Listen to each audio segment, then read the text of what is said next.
I'll just say it's all about the definitions. Definitely cost of quality is important. As a standard, the definitions, the benefits of every one of these is important. I'll say the tools of quality, okay? So you got to know your tools of quality, even for the CAPM. So things such as your fishbone, or Ishikawa, or cause and effect, your rule of 7, if you didn't know that, your rule of 7 and outliers and things such as that are Hey, important. yo, Phil. I think it's probably better that we just go through all of cost right now, because a lot of our friends here may not have covered cost before. You get what I'm saying? So I think we should actually have a session on cost. I know for those folks who are on East Coast time, they're probably like in the land of Nod right now, but I've got friends in Saudi, I've got friends in Europe. They may be awake. So I'm just going to take over now, Phil, if that's okay. So why don't we talk about cost management, and let's start from the very beginning. I know what Phil was trying to do. He was trying to go through everything at once, but I think we should probably have a wholesome session that people can benefit from. So we're going to talk about cost management right now. Let's roll up our sleeves and let's see what we can do in the next 20 minutes or so.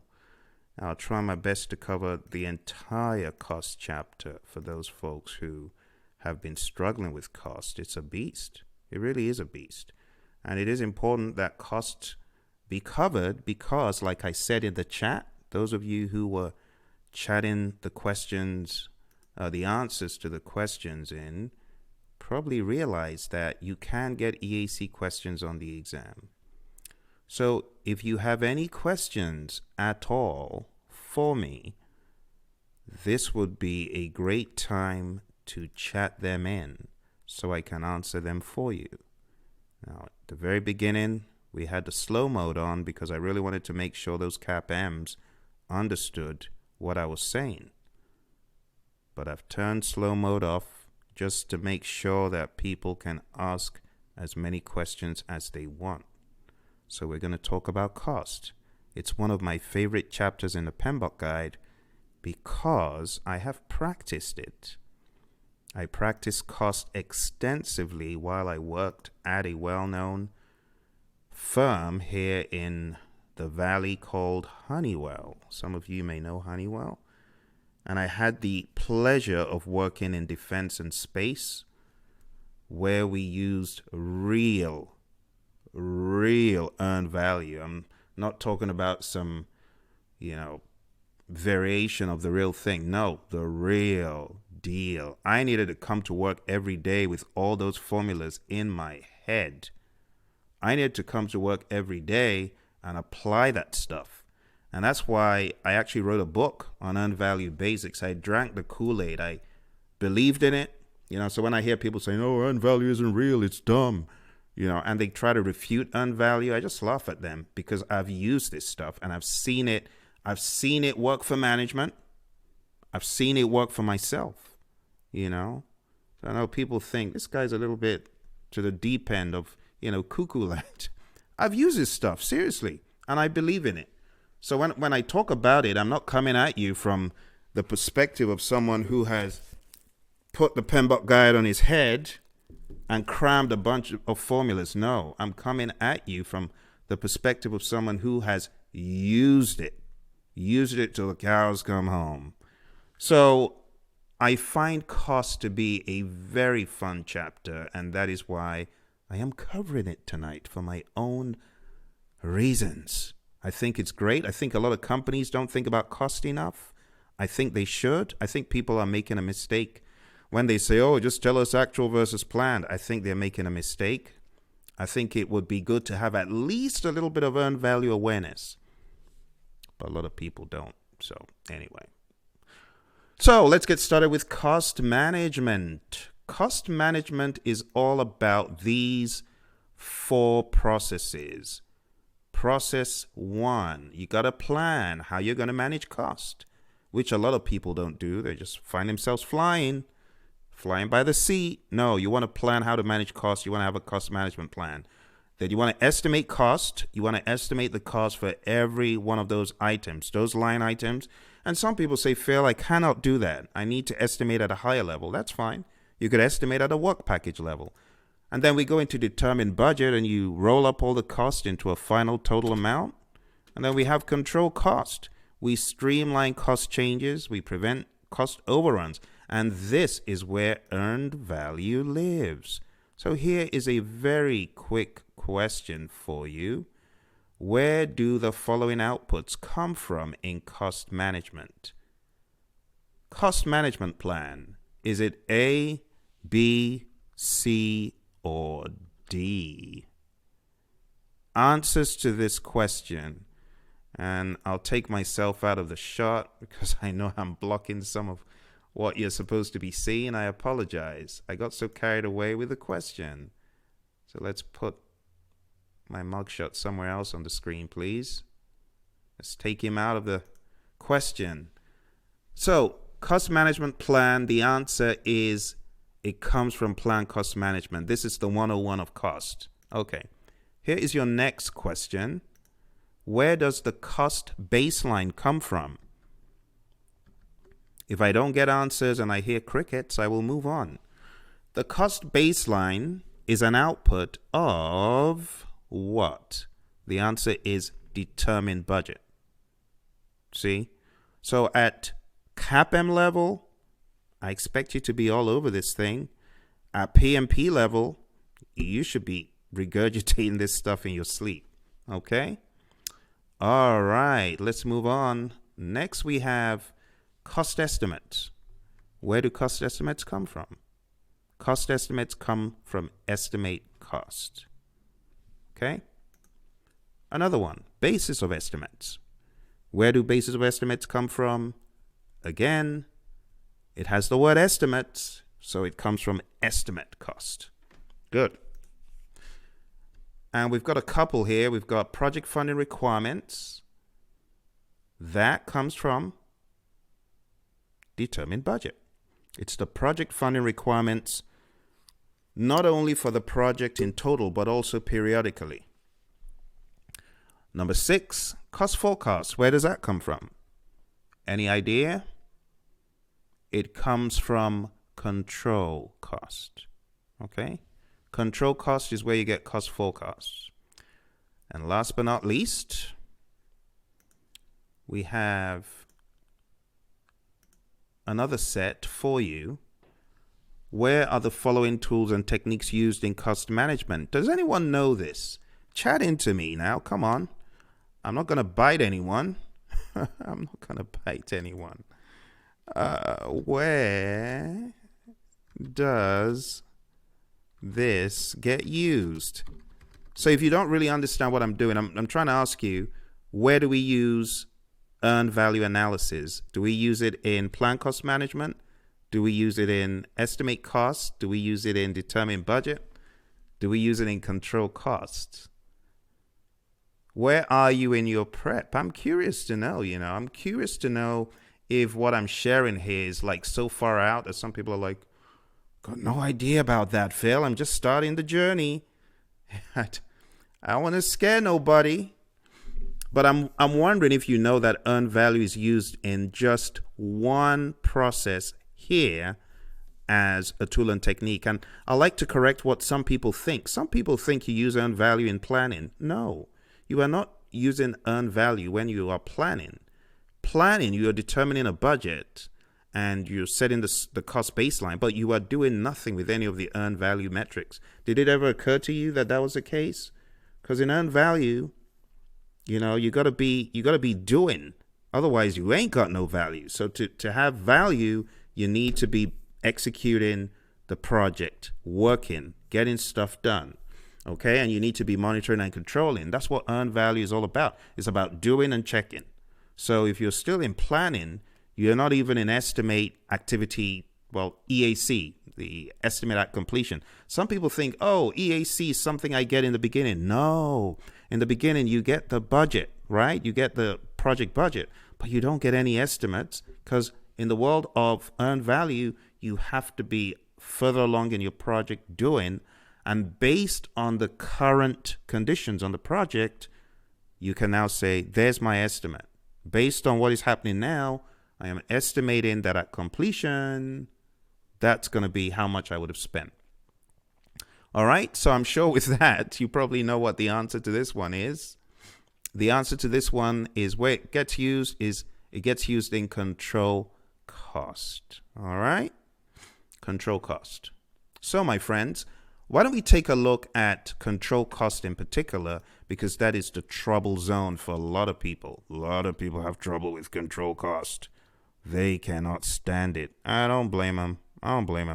But let's go to control cost and let's begin breaking down some of the fun stuff we've got here in the world of earned value. So the process on the surface, it looks pretty straightforward. Control cost, it looks pretty straightforward until you begin breaking down what is in it. Until you start breaking down what is in it, then you realize, oh, there's some stuff here. So we begin talking about these earned value metrics. We begin talking about earned value metrics such as earned value itself, planned value, actual cost, and budget at completion. Now, when you talk about budget at completion, don't get sidetracked by the word budget, because budget actually means cost baseline. It's confusing, isn't it? That's why you need to read page 267 and comb through it, because when they begin shifting between budget talk and baseline talk, you could get thrown off. So listen carefully. When we use the word budget, the project budget contains the cost baseline and something known as management reserves. So when we say budget, you need to be thinking like this. I'm going to show you in a few seconds. We're going to unravel that mystery. Here we go. So the cost baseline is really what you're measuring against. Any earned value you're doing is based on the cost baseline, not the budget. Management reserves are not part of earned value calculations at all. So the cost baseline is the authorized time phase budget at completion. And this is the planned cost over specific time periods in the project. And it's used to measure and control cost performance.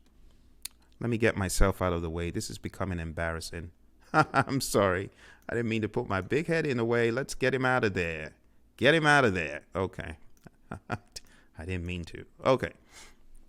So I'm going to show you the breakdown of the project budget and how it works.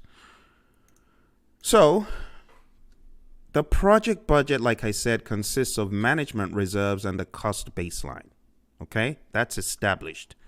What we use to measure in case of earned value, we do not use. I'll say it again. We do not use management reserves for calculations. Management reserves are great for a rainy day. So if there is a rainy day, we could use management reserves with permission. But in the real world of project management, the only reserves the project manager can use are contingency reserves, either at the work package level or at the task level. So the cost baseline consists of control accounts, and control accounts consist of contingency reserves and work package cost estimates. Okay? Work package cost estimates consist of, at the lower levels, activity cost estimates and activity contingency reserves. So you got to wrap your mind around two layers of reserves. You got the management reserve layer, and then you've got contingency reserves. Okay, and if you wanted to go even a step further, you could say, oh, activity contingency reserves versus contingency reserves at the work package level. Okay, the only reserves the project manager is allowed to use are the contingency reserves. If it is not a contingency reserve, it's a management reserve. The project manager has got no right to use it without permission.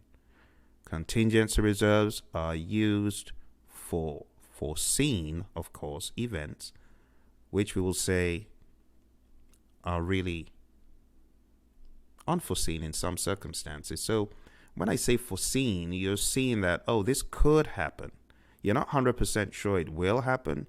You got an idea that it could happen. So you got some foresight, but you're not 100% sure. So you put this aside for it. Okay? That's the use of contingency reserves. You know, some people say, oh, it's padding. No, it's not padding. Padding is different. Padding is just shooting from the hip and dumping a whole bunch of money into a task for no good reason. But a contingency reserve is a sensible, well thought out approximation of how bad it could get. You put that aside, you protect yourself. It's as simple as that. We use contingency reserves all the time. We use contingency reserves driving to work. We say, oh, I need to leave early just in case I run into traffic. So that's the mindset. All right. Now we're going to move into the earned value metrics we talked about. So going back, there are other earned value metrics, SV, CV, SPI, and CPI. Now the bottom line with all these metrics is understanding where they came from. Where do they start from? What's the origin? I'll break it down like this. Earned value itself is really how much you have accomplished. We call it the budgeted cost of work performed. Okay? You might have to go back, rewind, and listen because I'm going to go pretty quick here. But earned value is the budgeted cost of work performed, BCWP, right? So think about it. You're working on a project. What value have you derived 2 months in? The value you've derived is really the work you've performed, but looking at how much you budgeted for that work. So if you said, I'm going to walk from here to work. From here to work is 5 miles. And I'm going to pay myself to walk from here to work. I'm going to pay myself $1 a mile. So by the end of the day, when I've gotten to work, I would have earned $5 because I would have earned $1 a mile. So you get to work and you've earned $5. That's your earned value. Now let's say midway in the project manager decided to check up on you and see how far you'd walked. You've walked 3 miles. What's your value? It's $3. Okay? Think about it. Let's say on this project, you've accounted for expenses. But let's say you've spent more than you planned. That's where you start running into trouble. And this is where earned value comes in handy. So let's say on your project, let's say at a point X, you're supposed to be halfway to work, 2.5 miles. You get to 2.5 miles, and instead of you having spent $2.50, because of one problem or another, maybe the sun was scorching, you're in Arizona, like I am on some occasions, and it's boiling hot, and instead of you buying 1 bottle of water, you had to buy 2. And that ended up costing you $3. So you're $2.50 worth of work, but you've spent $3. The $2.50 worth of work you've done, we call that earned value, but the cost of the water, that is $3. You see, that is actual cost. So actual cost and earned value are different. Earned value is what you've achieved. Actual cost is what you've spent. Now, let's say at that 2.5 mark, you are right there in the middle of the time box. So you're right there in the middle of where you should be. And you should have been at 2.5 miles. You are at 2.5 miles. So you are on track schedule-wise, but you're off cost-wise. That measure of schedule, we call it planned value. So you should have been at 2.5. You are at 2.5. Schedule isn't the problem. Let's think of it in a different way. Let's say at this point in time, you should have walked 3 miles, but you've only walked 2.5. Then you're behind schedule, you see. And we can quantify this in dollars. We could say you should have been $3 worth of work done by now, but you're only $2.5 worth of work done, you see. So this is how you need to be thinking about earned value. I've got many videos where I talk about earned value, but let's boil it down, okay? When you boil down these earned value metrics, we've got 4 derivative metrics: SPI, CPI, SV, and CV. So to find your SPI, it's an index, Schedule Performance Index. Think about my little example. So in the example where my EV was 2.5 and my planned value is 2.5, right? 2.5 divided by 2.5 is 1. Woohoo, good.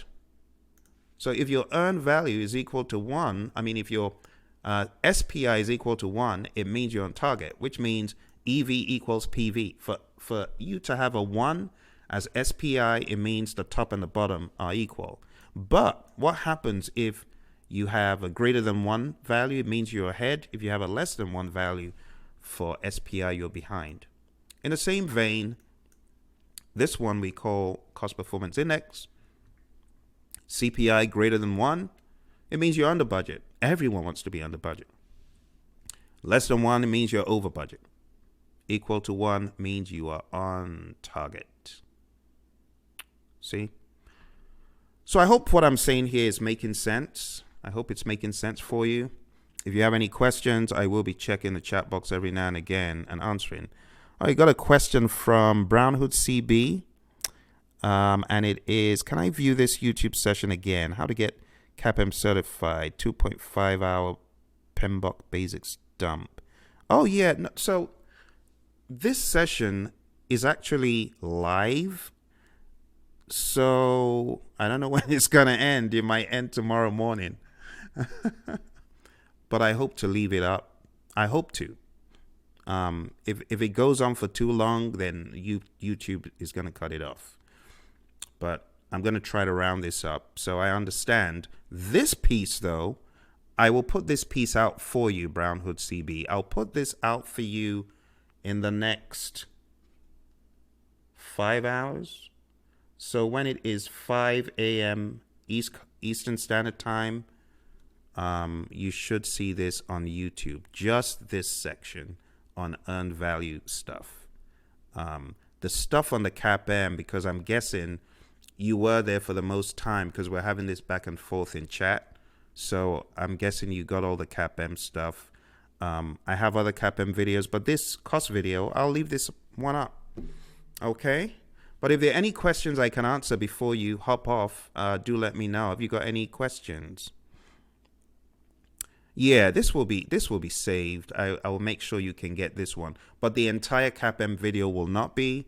But this piece will be. This piece on cost. I will put this piece on cost out there. All right. So in the same token, the CPI, you would calculate it the same way. SV will be a subtraction because SV is a schedule variance and CV is a cost variance.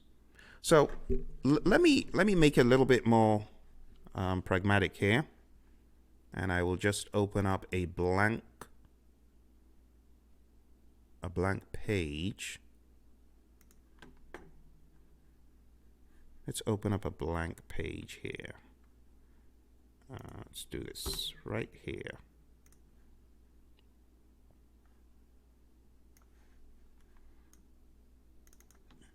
Blank page, and I'll just call it EVM example. I really want you guys who are struggling with earned value to get it. So let's go to our blank page.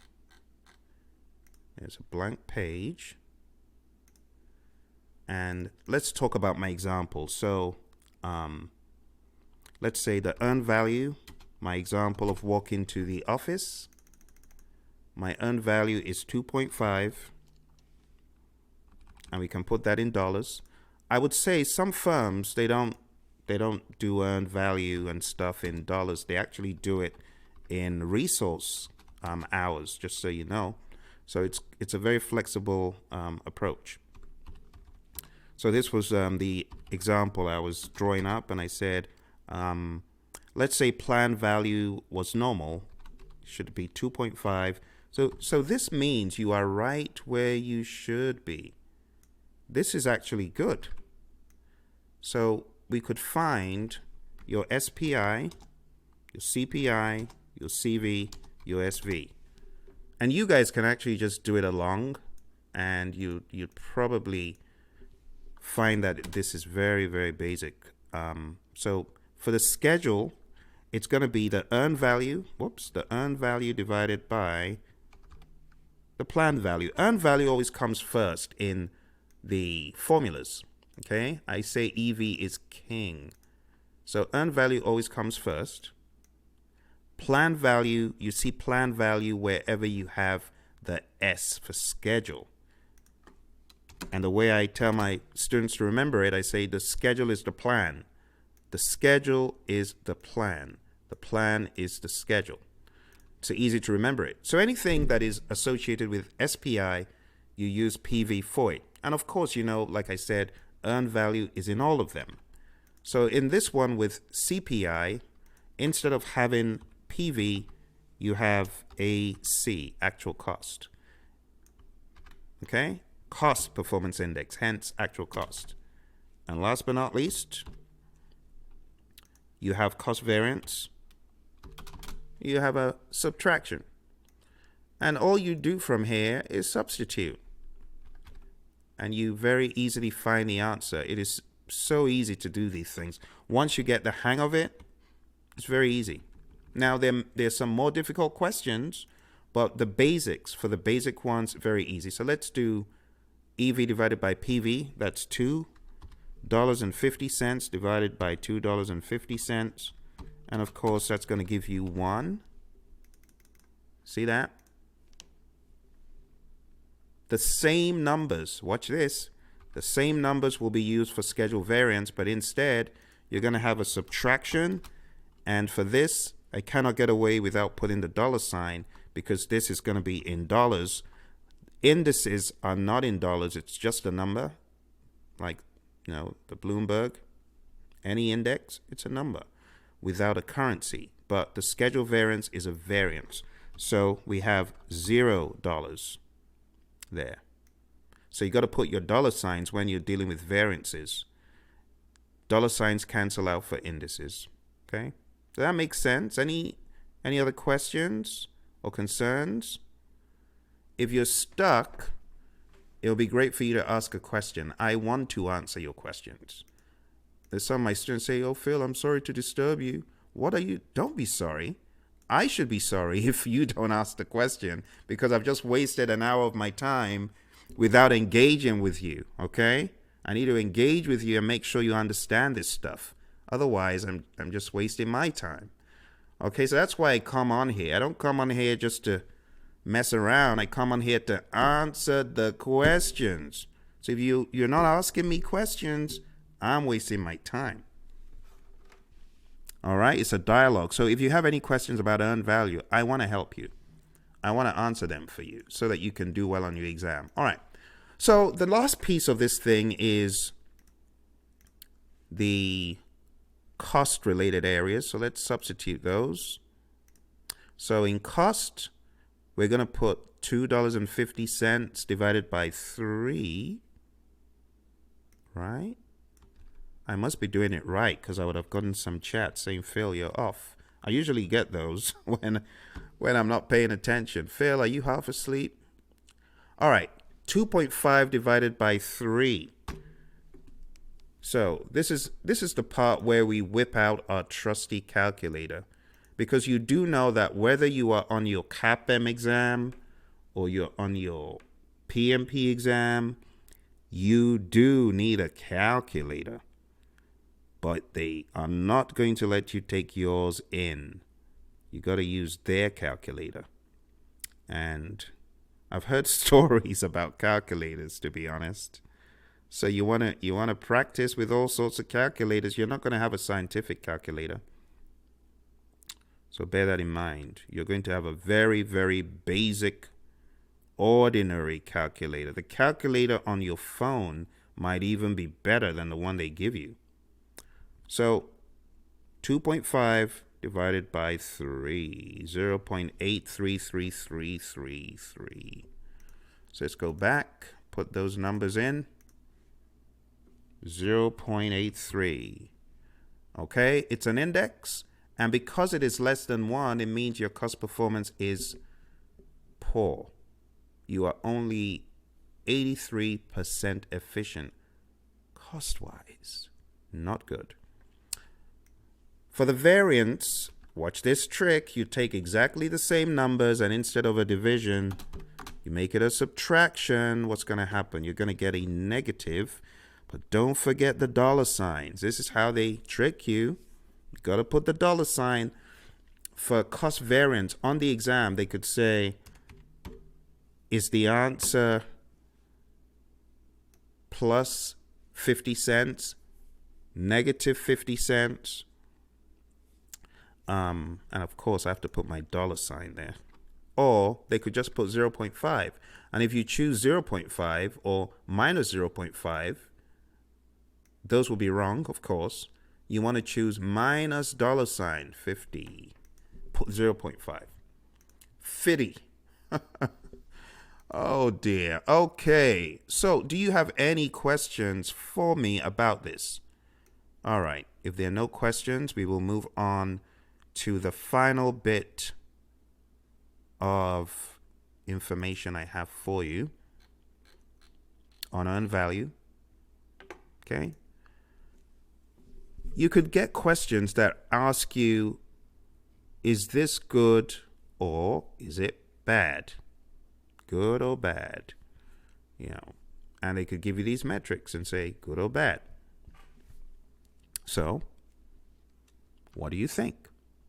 I'll give you time to look at it. I know by this time of the morning in the United Kingdom, we're barely awake. So I understand if you don't want to engage, that's fine. I totally get it. I understand. Those of you on the East Coast in the United States, I'm not expecting to get any engagement from you, but prove me wrong. Maybe you should prove me wrong. Maybe you are wide awake studying for Monday. Monday is your PMP. Maybe that's the case. Some of my students burn a midnight oil like crazy. They're studying like round the clock. I get inspired. I get inspired. And that's why whether I'm on the road, wherever you see me, I try to show up, to support them. Because they're burning a midnight oil. Like earlier today, we had agile training, we had PMP training, 6 hours. And I mean, we got done with PMP right into agile. So those of you that want to join me in studying, you need to go to pmsucceed.com and sign up, because we're breaking this thing open. We're keeping it real for you, breaking it open and going through the whole thing. And, even if you are doing the current exam, you need to be on that curriculum, because on Wednesdays, we do 2 hours. On Saturdays, we do 4 hours. And then on Saturdays, those who have signed up to do extra agile training, my coach, Roy, he is on trying to help people to understand agile better, because you do know that the current exam, if you didn't know, the current exam has got a dose of agile. There's a whole lot of agile in here. People don't know it. I'm not talking about this one, because I know you know about this one, right? The Agile Practice Guide has agile in it, but a lot of people don't know that this has agile in it. They're like, oh, really? Yup. All right. Any contributions as far as answers are concerned? All I hear is crickets. Crickets everywhere. All right, let's answer the questions. I understand everyone's sleepy or just waking up. So here are the answers. 0.5 bad for SPI.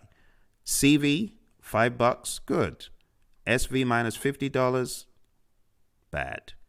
And how bad depends on how big your project is, right? CPI is 1.01, good. CPI equals 3.09. Uh-oh, what happened? What happened? Someone may have padded. Think about it. What this 3.09 means is that for every dollar you spend on the project, you are getting $3.09 of work accomplished. What? No. Management is not going to buy that. Management is going to ask you questions. And then the last one, CPI is equal to 0.65. That is bad. All right, so that's bare bones earned value. I have other additional courses like Earned Value Mania. If you go to praiseon.com, I've got a 3-hour earned value course to get you up to speed with earned value a little bit more, you know. But when all is said and done, you want to remember this. Earned value is king. Anything in the indices equal to 1 on target, less than 1, bad, behind, greater than 1, ahead. Okay? And that's for schedule. For cost, greater than 1 means under budget. So it's kind of counterintuitive. You have to watch out for that one. The schedule variance equal to 0 on target. Cost variance equal to 0 on target. Anything less than 0, negative, bad. Like the negative 50 cents. Right? Greater than 0, positive. Good. Keep that in mind. All right? So this is what they mean. Again, CPI, greater than 1. Right? Greater than 1. Cost is lower than budget. It's good.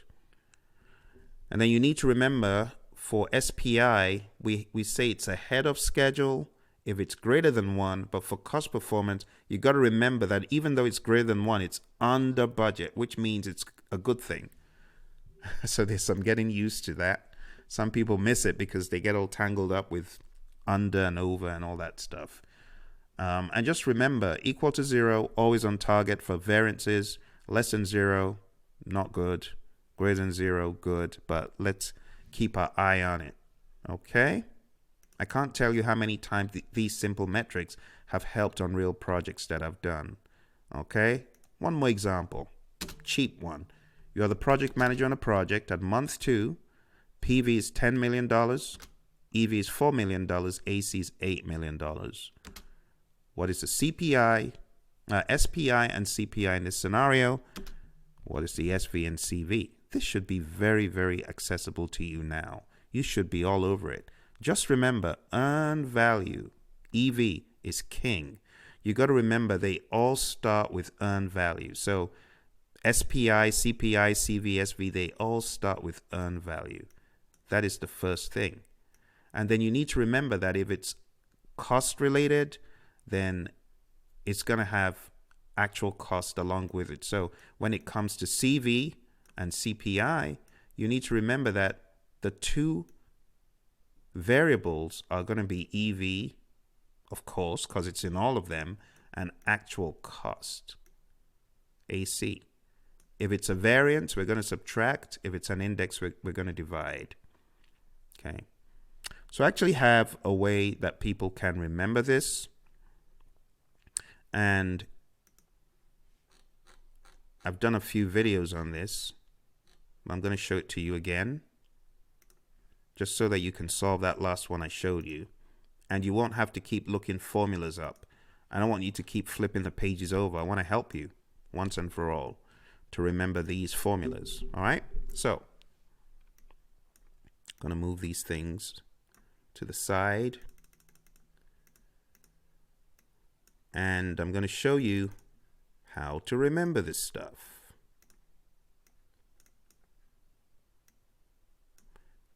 Very, very simple trick.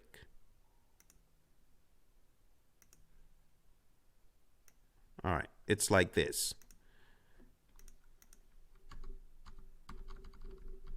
You need to remember South Carolina, or you need to remember supply chain. Supply chain or South Carolina. So this is how you do it. CPI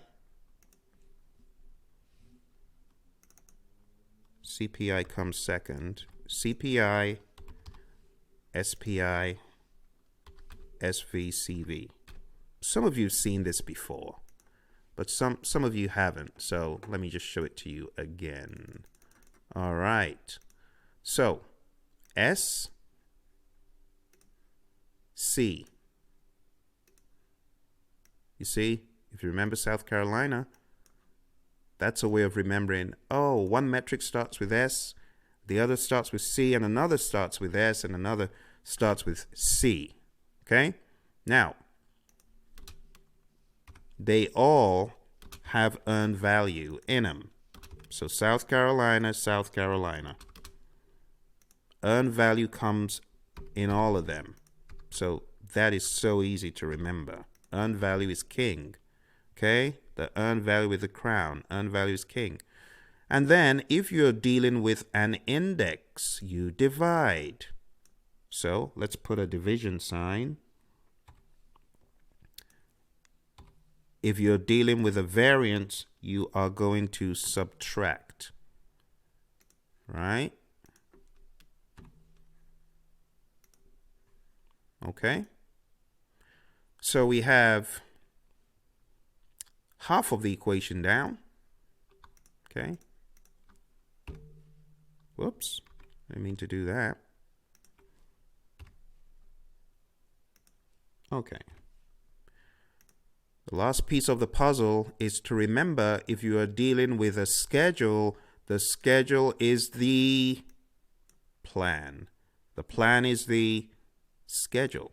The schedule is the plan. The plan is the schedule. Got to remember it like that. It's going to be easy.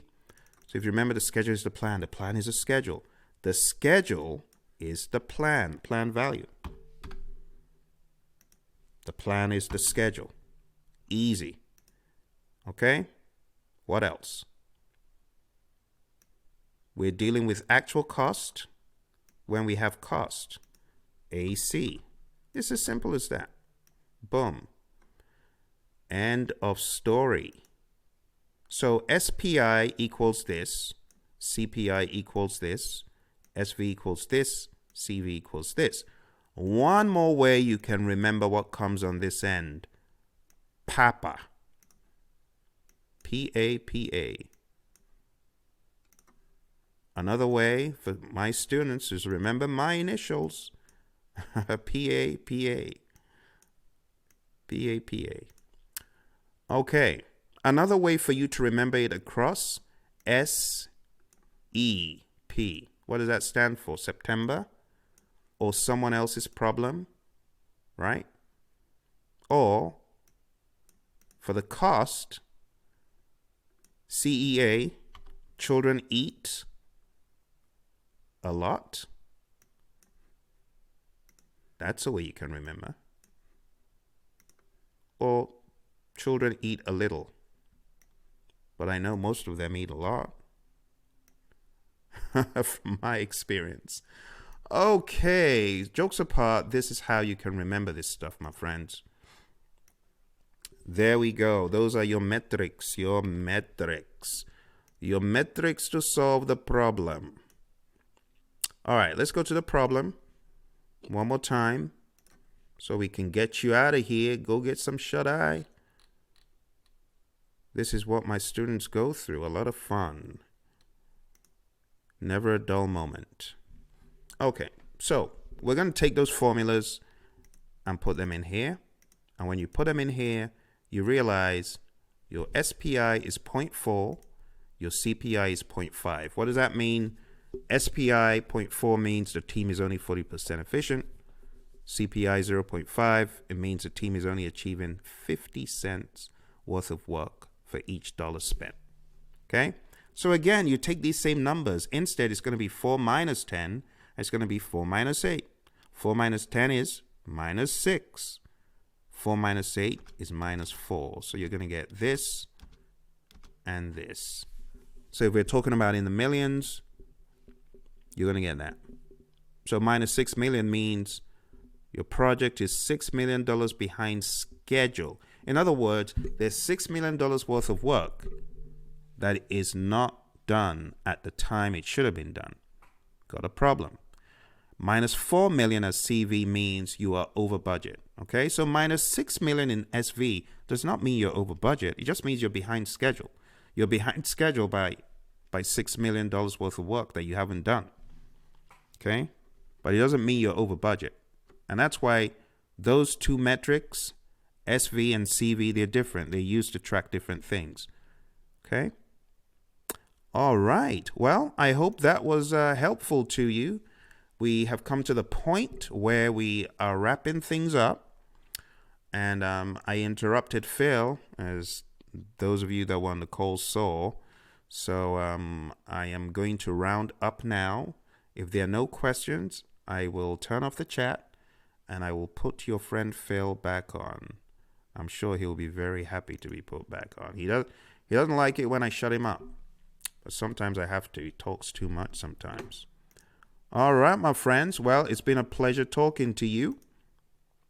And it's time for us to go back to hear from your buddy, Phil, all over again.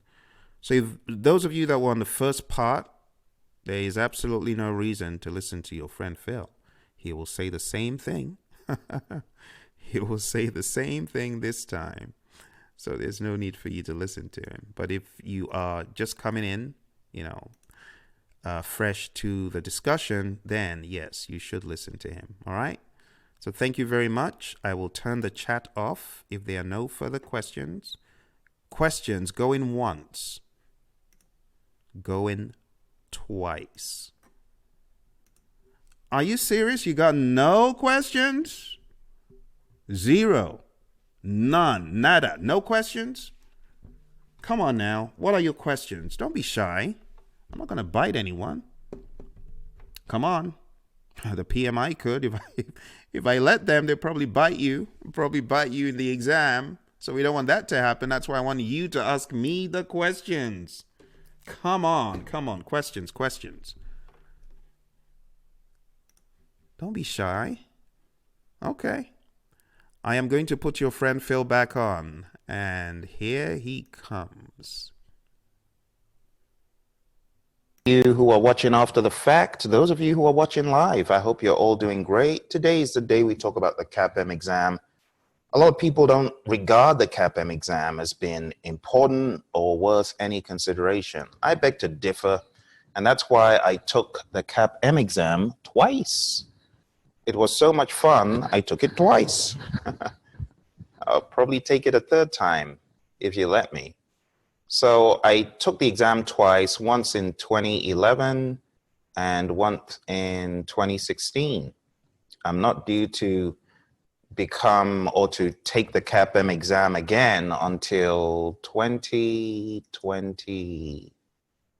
2021. Yep, 2021. So in 2021, I will take the CAPM exam again, God willing. And I'll keep taking it because I want to help young project managers, those who are coming up and trying to learn more about project management, those who are trying to get the CAPM exam under their belt. I think it's a good thing. The moment you're out of high school, you are eligible to take the CAPM exam. And I'm going to be showing you the eligibility requirements for the CAPM exam to help any of those folks who really want to do it. Okay? So how do you ace the CAPM exam is the question. How do you ace this exam? There are a few things you need to know. Let's take a look at these one by one. A little bit about the CAPM exam. The CAPM certification tests an individual's knowledge of the Project Management Body of Knowledge Guide, the PMBOK guide, and it requires those who attain it to retest and recertify at the end of 5 years. So every 5 years, the PMI will ask you to retake the CAPM exam to prove that you are still in the zone with the PMBOK guide. You're still aware of what exactly it encompasses, and it's different from the PMP. The PMP, you don't need to retake it every 5 years. You only need to keep up your PDUs, but there's an expectation, with the CAPM exam, there's an expectation that you will graduate from the CAPM exam to the PMP exam, maybe even the PGMP exam. There's that expectation that you go further to learn more about project management in the world of the PMI, which is a good thing. Nothing bad in that. Okay? How are PMI exams designed? It is important that you know this so that as you get ready for the PMP or the CAPM exam, you understand what you're up against. So how are PMI exams designed? PMI certification program is designed to ensure that all certification holders have demonstrated their competence through fair and valid measures. So people who say it's not fair, they're out to get me, you're wrong. It's a fair method. There's no trickery. Steps are taken to ensure only the most reliable testing measures are used in the assessment of candidates.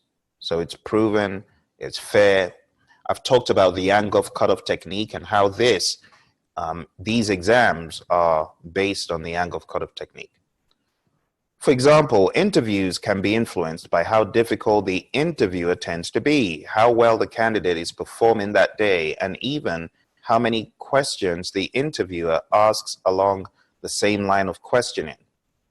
The PMI has taken caution to ensure factors like this don't affect the outcome of the interview.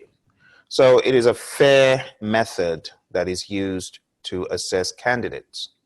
A candidate is assessed by examining his or her knowledge using reviewing education and experience. A combination of education and or experience in project management is required for each certification. So in general, the PMI requires certain education and experience requirements.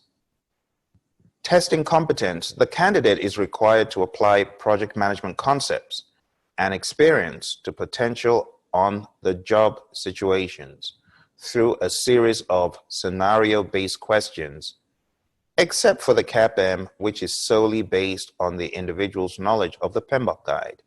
And this is important for you to take note of because the CAPM exam is different from the others. The CAPM establishes the knowledge.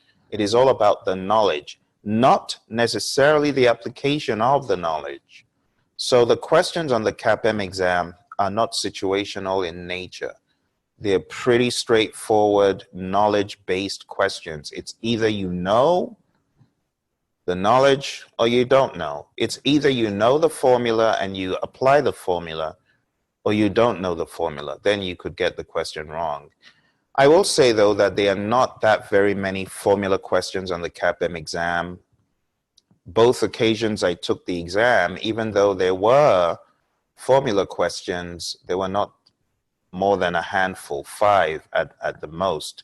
One of the exams I remember having just 3, so there are not a lot of formula questions on the CAPM exam, okay? So as you can read here, the CAPM exam is solely based on an individual's knowledge of the PMBOK guide. Ongoing development. Maintenance of a PMI certification requires the accumulation of ongoing professional development units. In the case of the CAPM exam, what they ask is recertification, okay? What does the CAPM exam offer? Well, the CAPM exam is first of all recognition to practitioners who are interested in project management, maybe starting off a career in project management, and also project team members. You might be on a team, not the project manager, but you want to demonstrate project management knowledge with the CAPM. The CAPM denotes that the individual possesses the knowledge in the principles and terminology of the Project Management Body of Knowledge Guide, the PMBOK guide, which outlines generally recognized good practices of project management. Also, individuals who do not have project experience but are interested in project management can benefit from this. I told you the story in the very beginning of a student of mine who took the CAPM exam, landed an entry-level job in a particular government agency in Arizona, and before you could blink, she had gotten significantly ahead, in her career as a result of being CAPM certified. So don't look at the CAPM exam as being mundane and not offering anything and a waste of time. It is quite a formidable certification. When you get it, keep that knowledge up and you'll be amazed. All right, so it's good for those folks as well. If you're out of high school, you're a prime candidate for this. Also, individuals who contribute specialized skills to a project team can benefit from this certification as well, by allowing them to align their work with that of project managers. You know, a conference I had for SHIP some years ago, Society of Hispanic Professional Engineers, one of the attendees said, Phil, the reason why I'm here is to learn about project management. I just want to learn because I manage project managers. I want to know why they act the way they do. So that individual came for the training. This CAPM exam, like I said, it's not to be looked at as insignificant. Look at it as a formidable certification, okay? It's a great one to have. This knowledge can be applied to on-the-job experiences that help develop growing levels of competence in the practice of project management. Individuals who carry the CAPM designation after their name enjoy a high level of credibility from project management professionals, PMPs, and their peers as well. So the question often comes up, what is the roadmap to getting the CAPM certification? As you can see on the screen here, we've got a little roadmap of 6 steps to CAPM exam success. The first step, and I'll just circle these as I go along. I'll also try to zoom in on these.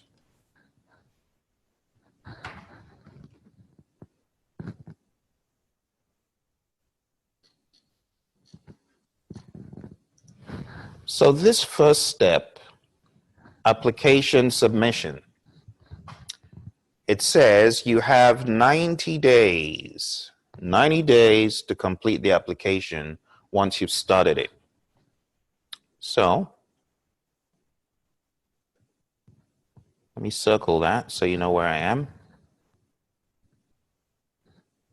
90 days to complete the application. That doesn't mean that when the 90 days are over, you are doomed.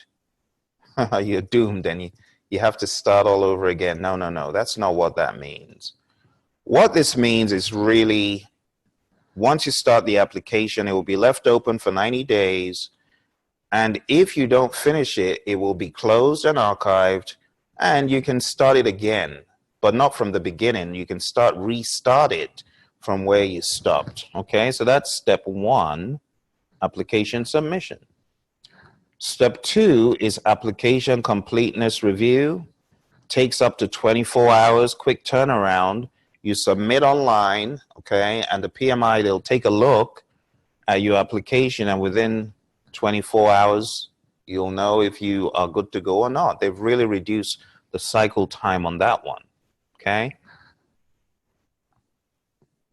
Next step, the audit process.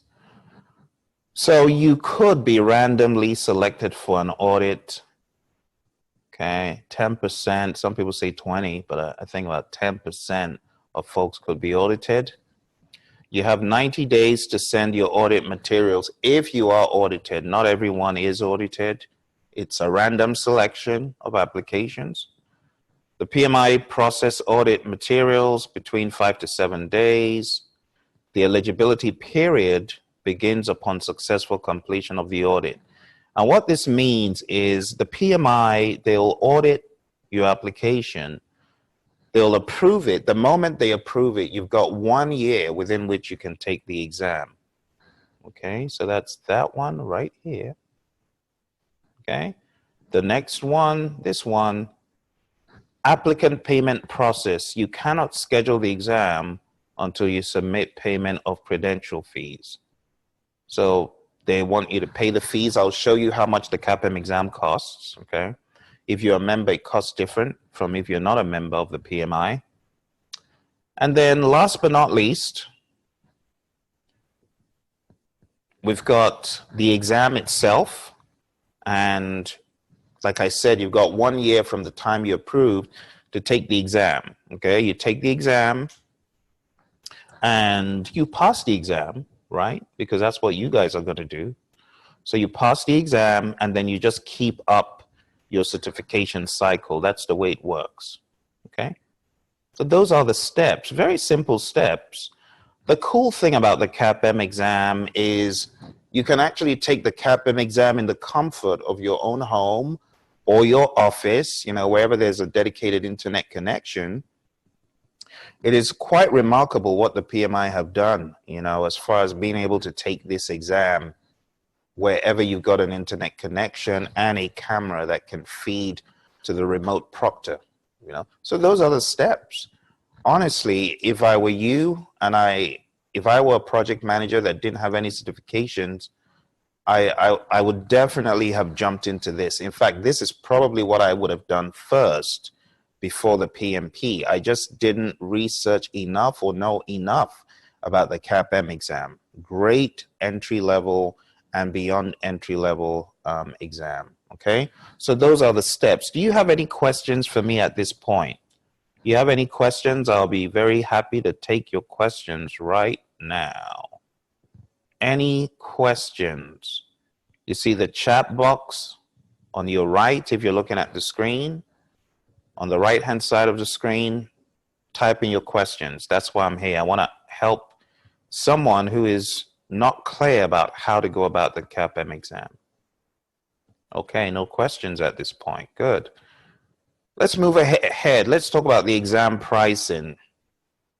How is the exam priced? As you can see on the screen, we got different options. We've got the proctored test at Prometric, and if you are a member of the PMI, it costs less. It costs $225. And all of these tests, whether it's proctored in person, proctored via the internet, or a paper-based test, you can see the price is identical. So let's take a look at it right here.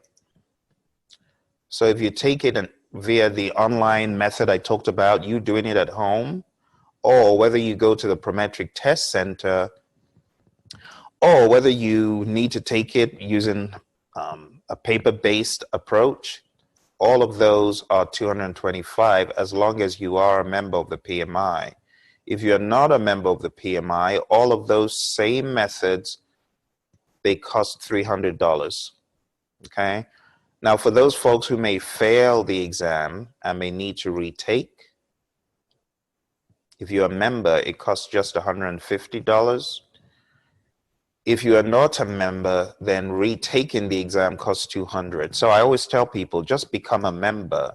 It's $139 for the first year to become a member. Just go ahead and do it. Go ahead and do it. Everything is cheaper when you are a member, okay? Certification renewal is like taking the exam all over again. And certification renewal re-exam, let's say you're already a PMP, CAPM, I beg your pardon, and you failed it and you need to do it again, it will still be the same price as the retake up here. So if you're a member of the PMI, $225 to take the exam and $225 to recertify. Anyone who fails pays $150 if they are a member. If they are not a member, then they pay $300 to take the exam and $200 to retake the exam. All right? And that is pretty much the summary of the pricing and the overall idea regarding the exam. Okay? I'm going to go a little bit further here, and I'm going to begin to talk about the eligibility criteria and other things. So as you can see here, who is eligible for the CAPM exam? We've got two big buckets. You got people who have a high school diploma and 1,500 hours of professional experience on a project team, or those that have a minimum of a secondary diploma, high school diploma, and 23 hours of formal education. So either of these works. It's not both, either high school diploma and 1,500 hours of professional experience on a project team. You don't have to have been the project manager. You don't have to have been a project coordinator. You could be fresh out of high school with this second option. And if you went for 23 contact hours of formal education, that is the only other piece you need to get certified. So I want to ask those of you that have younger nieces, cousins, nephews that are just loafing around, not knowing what's coming next and saying, I need a job. Well, if you want to do something nice for those folks, how about showing them the CAPM exam, sending them for training with Praizion, with us? We'll get them trained and they can take a shot at the CAPM exam, and that will definitely catapult their career, in the corporate world. They could become project coordinators, project expediters, and they can build from there to become project managers before really finding what they want to do. Some folks are just looking for something to do. I wish those folks will come sign up for CAPM training. All right, so those are the two options, either option 1 or option 2. Okay. And now we're going to take a look at the CAPM exam handbook. I'm going to show you some additional information. And if you have not downloaded a copy of this, you actually should. You should download a copy. It's right there at the link, that link right there. And let me chat that into our friends on the call here. So those of you that don't have this handbook, download it. Okay, download the handbook. Highly suggest that you read that handbook and know a little bit more about the CAPM exam. Okay. So it covers everything: how to submit your payment, the refund policy, the audit process, all about how to recertify. Everything is in here for you. Now let's hone into this piece here called the CAPM exam policies and procedures. And let's read this a little bit. It says the CAPM exam blueprint identifies the proportion of questions from each chapter. So I'm going to give you a little lesson right now on these chapters in the PMBOK guide. All right. After we get done with this review of the handbook, I'm going to cover some concepts with you. Those of you who are CAPMs, maybe thinking of recertification, what I'm going to cover could help you. Those of you who are PMPs and maybe feel mundane, I've got some stuff that I'm going to be sharing with you as well. So I'm going to be sharing some stuff with you that is of relevance here. Okay, so ignore what's on the screen. This is really what I want you to be looking at. Okay, so let's take a look at these breakdowns. The CAPM exam blueprint identifies the proportion of questions from each chapter in the PMBOK guide that will appear on the exam. The questions are derived by combining the overall evaluations of importance, criticality, and frequency, and by converting the results into percentages. So this is a rough idea of how much of the exam comes from all of these chapters. And as you can see, the large chapters, 4, 5, 6, 10, we have communication being the biggest of all, because the project manager spends 70 to 90% of the time communicating. So it's no wonder communication is 10%, but you see chapters 4, 5, 6, and 13, those are 9%. Those are important as well. In fact, everything here is important. It's just that we end up using some things more than others. Okay, so that's the breakdown of the CAPM exam. Policies and procedures and stuff like that are talked about. There are language aids in 13 languages. So if you feel you're not that proficient in English and you want to take your CAPM in a different language, you can do so. Talks about the policies and procedures. There are various policies, whether you're taking the exam in person or you're taking it at home, there are things to be aware of. Okay, so you might want to read all of that stuff. And that pretty much is the gamut, of the CAPM exam as far as what you need and what it's made of. But read that book, okay? The next thing I'm going to show you here is the CAPM exam content outline. And I'm going to share that link with you in a second.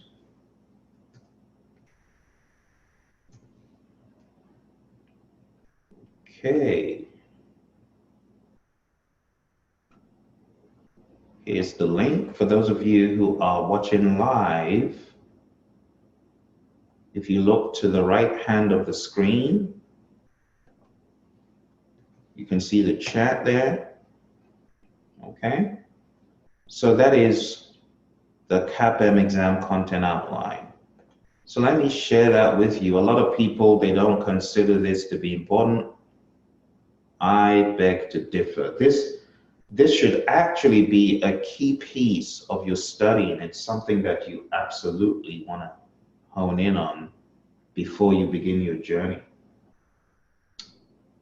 So, little introduction. It says, PMI offers a professional certification known as the Certified Associate in Project Management for individuals seeking to gain more responsibility or add project management skills to their current role.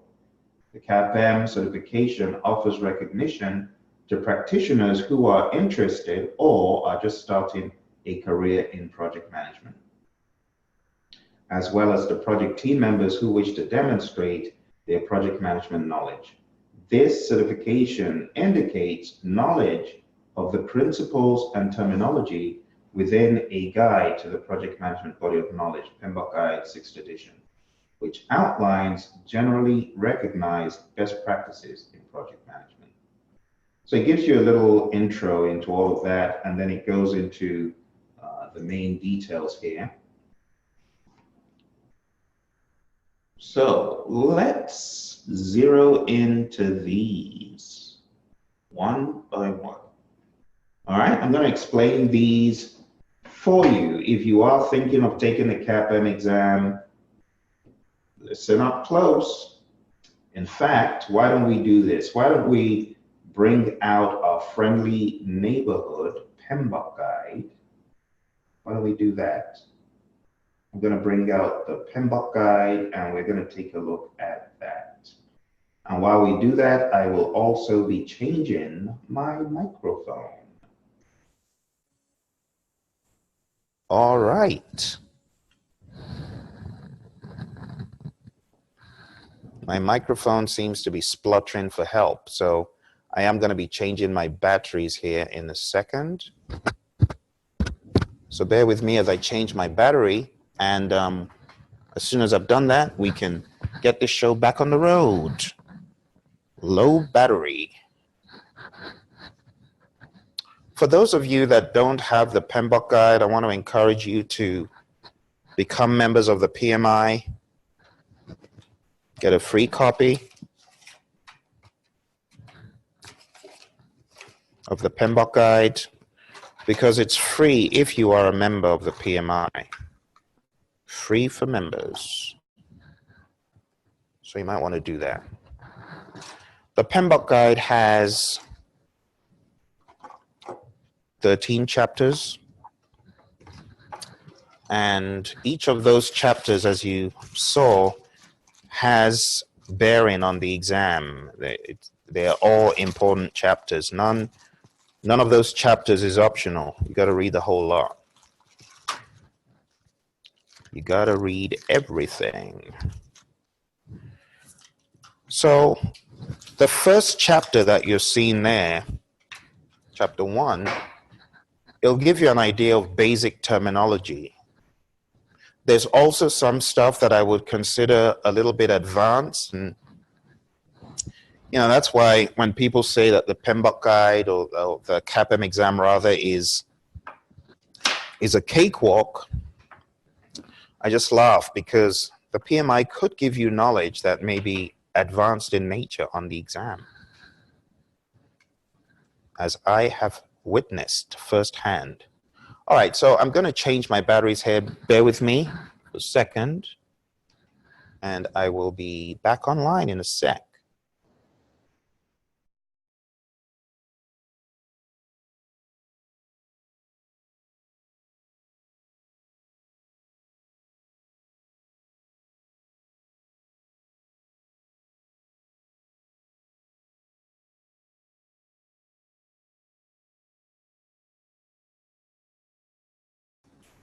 All right, all done. So you should be able to hear me a lot better than before.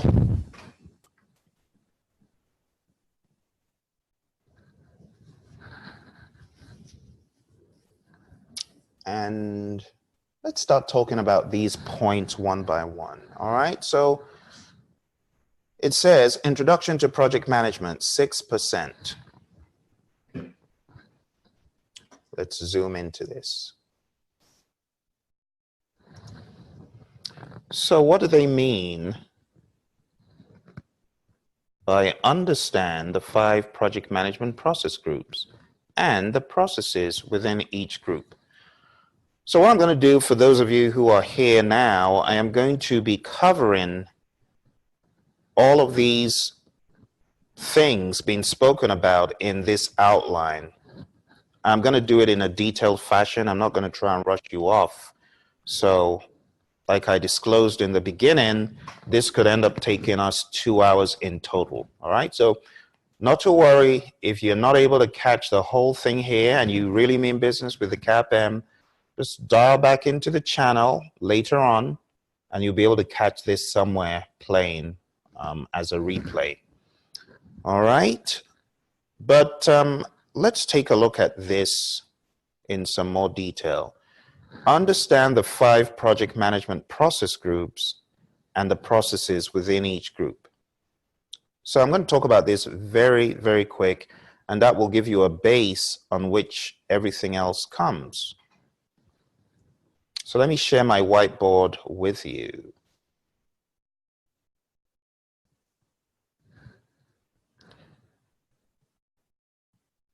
Okay.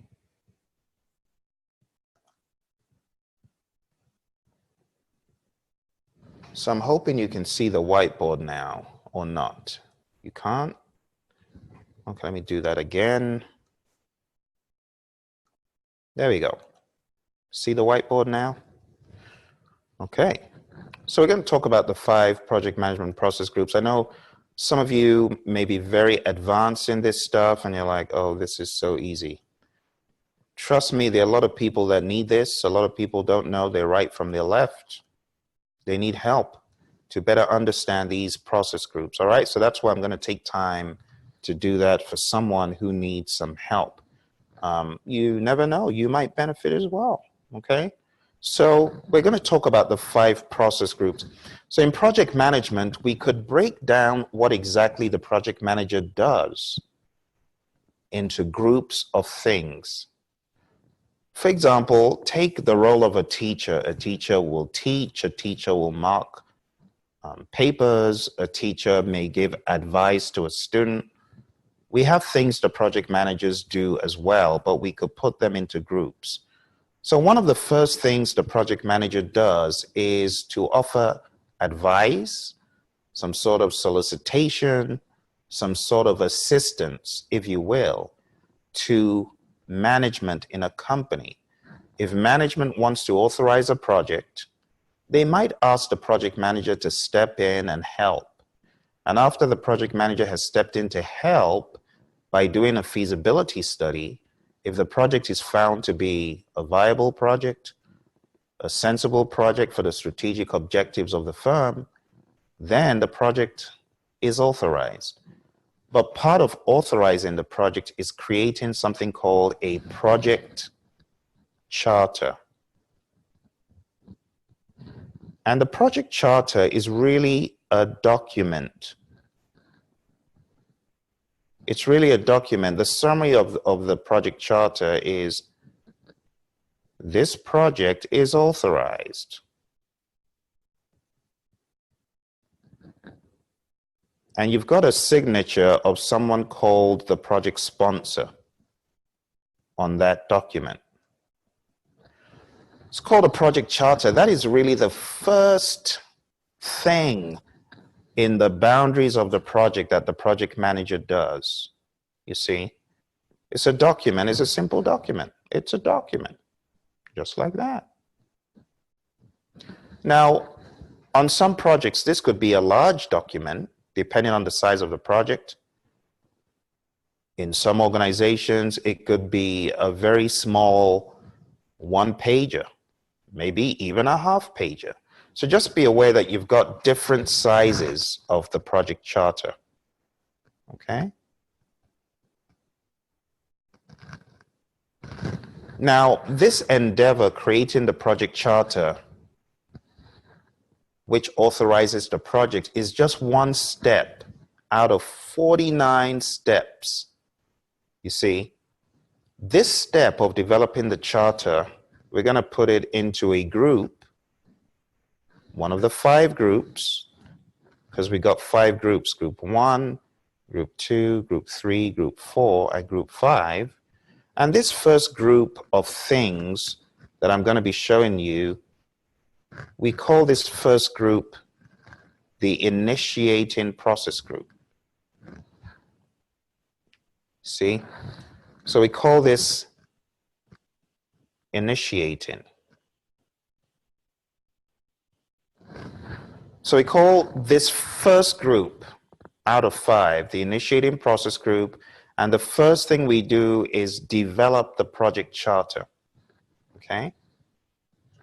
We develop the project charter, and there's something else we do in this group 1.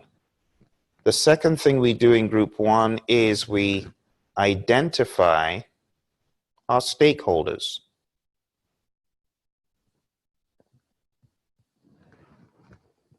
So if you don't know what a stakeholder is a person, a group of people, an entity that could affect the project in a good way, even in a bad way.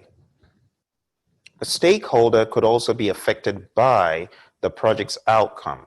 So if the project is a success, perhaps someone's job is going to be impacted because they need to use the system, or the system is going to replace them. You need to identify those people. Why? So that you can gain their support and minimize resistance, so that you can get them on board to help you spread the good word about the project, help you minimize resistance, break barriers, or offer their expert advice concerning the project's purpose and things such as that. So in this first group called initiating, okay, the 2 things we do are, 1, we develop the project charter.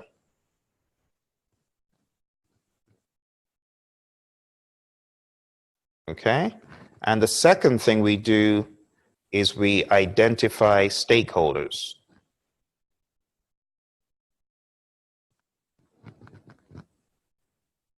And these stakeholders that you identify, you want to document them in a register, in a document called a stakeholder register. So just like we have a document for the project charter, for the identification of stakeholders, we could have a stakeholder register. Another document. And the stakeholder register is going to help us keep track of our stakeholders. So in our stakeholder register, we have the names of the stakeholder.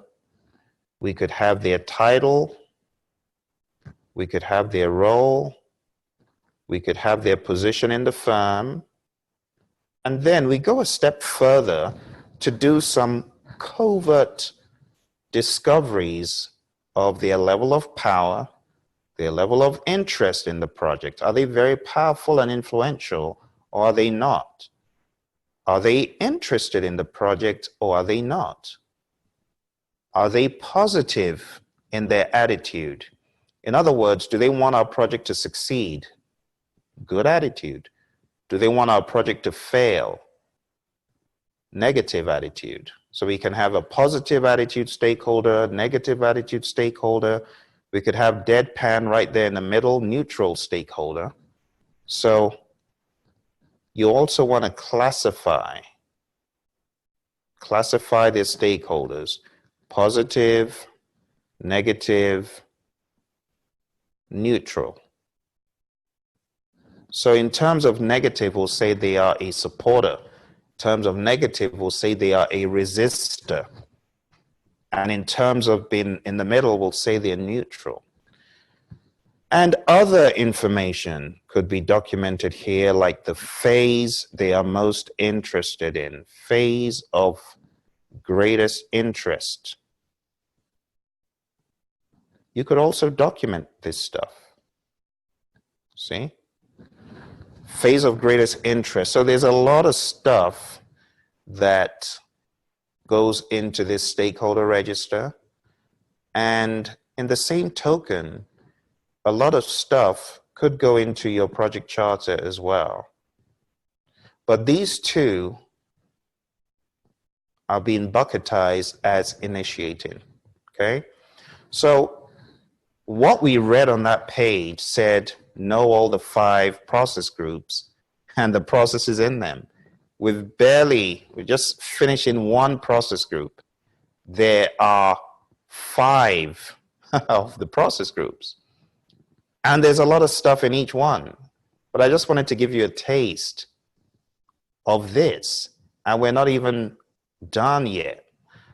To go a step further, if you take a look at this document called the project charter,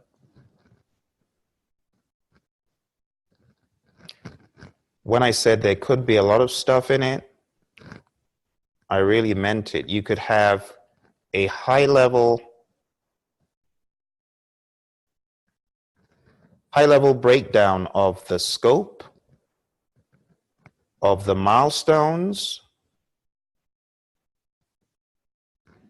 of the risks, possible things that could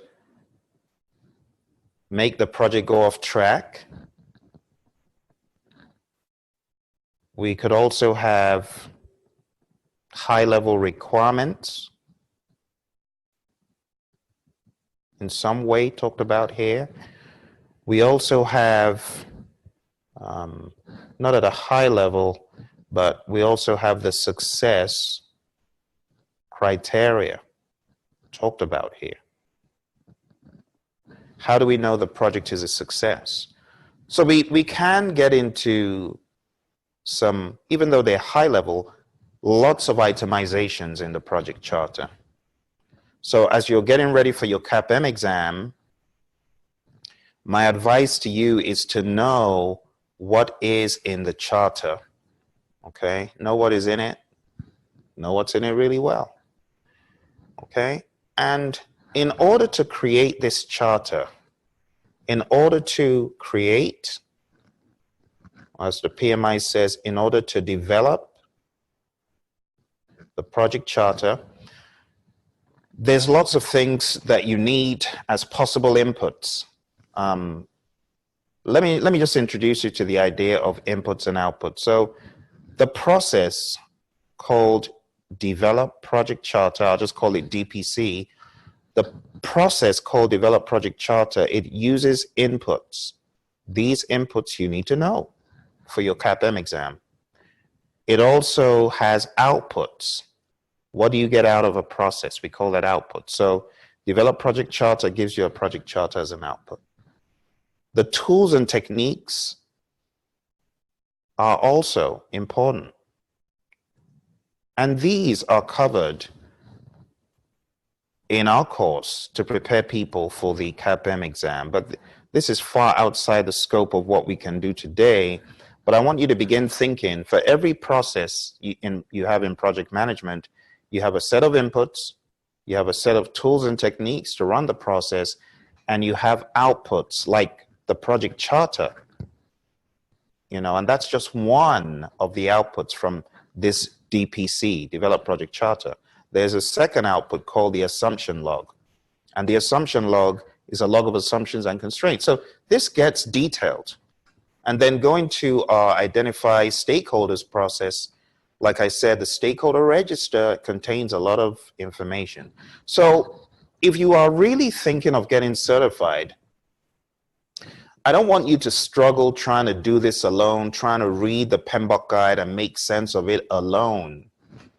I'm just going to show you this really quickly before I forget, okay? If you really truly mean business, I want you at this point to consider signing up for a course, because I can tell you that this course will definitely give you what you need to prepare adequately for the exam.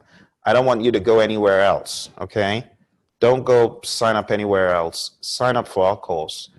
The website is praizion.com. I'm going to share this with you right now, just so I don't forget. So praizion.com is our website.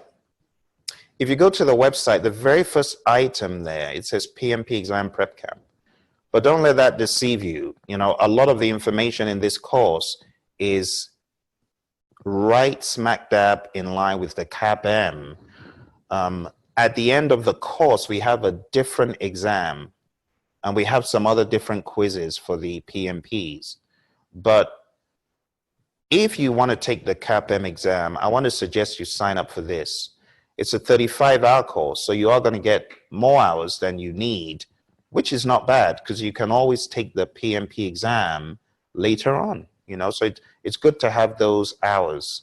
But this course called PMP Exam Prep Camp 2018, it goes into all of this detail. I wish I could cover it. In fact, I was almost tempted to begin covering more detail, but there is just no way that I can do what this course can within this time period. It's not possible. So I want you to consider going to praizion.com.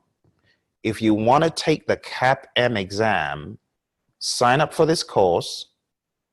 There are 14 modules from chapters 1 to 13 and a module on professional responsibility. And the quizzes, the prerequisite quizzes for this course, they are smack dab in line with the CAPM. That's why some of my PMPs, when they take this and they say, oh, the quizzes were hard, I'm like, are you kidding? That is CAPM level. So I want to encourage you, go to the Praizion site, praizion.com, and sign up for this course. It will really, really help you. If you've been struggling, trying to go through the PMBOK guide on your own, trying to do stuff on your own, I can assure you that this course will really, really help you. So many folks have passed through this course. Their CAPM has been a cakewalk. All right, so I wanted to share that with you. I didn't want to forget. It's $175 for the first month, and subsequent months are $100 to keep the subscription on the course. All right, so if I were you, I'd go check that out. And like I said, I am a CAPM, so I can tell you for sure this is definitely more than enough for your CAPM exam. It will definitely put you in the place, the advantageous space to succeed in your CAPM. All right, so I wanted to share that before I forgot. And the reason why I remembered is it occurred to me, how much of this stuff are you going to really show tonight?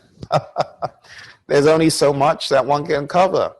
So I've just covered initiating. But let me rapidly show you the other 5 process groups, okay? So the other 5, or the other 4, I beg your pardon, process groups are as follows. We've got one called the planning process group, and this is all about planning out the project. We've got one called the executing process group, and that is all about executing the plan. We've got one called monitoring and controlling, and that is all about checking the work, making sure it's going according to plan, taking action if it isn't to bring the project back in alignment. And last but not least, we've got one called the closing process group. And that is about closing out a phase in the project or the project as a whole. So I'm sorry, I'm not sharing with you. Let me start again. So we got these 5 process groups. And let's cover this in a little bit more detail. So we got planning, executing, carrying out the work, monitoring and controlling, checking the work, taking action to bring the project back in alignment, and closing.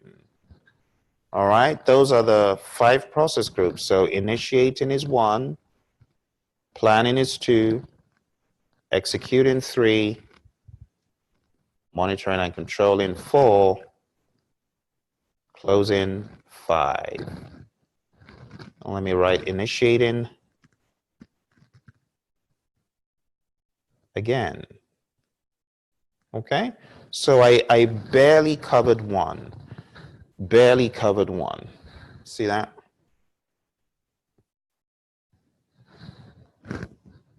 And let me make this clearer for you. Okay. What I'm going to do next is very, very rapidly cover all of the 49 processes, because I know some folks may be wondering, so you covered 2 out of the 49. What are the other 47? It could be a bit of a long conversation, but I'm going to try and make it brief. Hopefully I can do this in about 10 minutes. And this will just give you an idea of how all the processes are woven together. So I'm going to show you that infamous table, the infamous table on page 25 in the PMBOK guide. And then I am going to very rapidly show you all the processes. Okay. Because I want you to go away thinking, okay, so this is what the 49 processes are all about. Okie doke.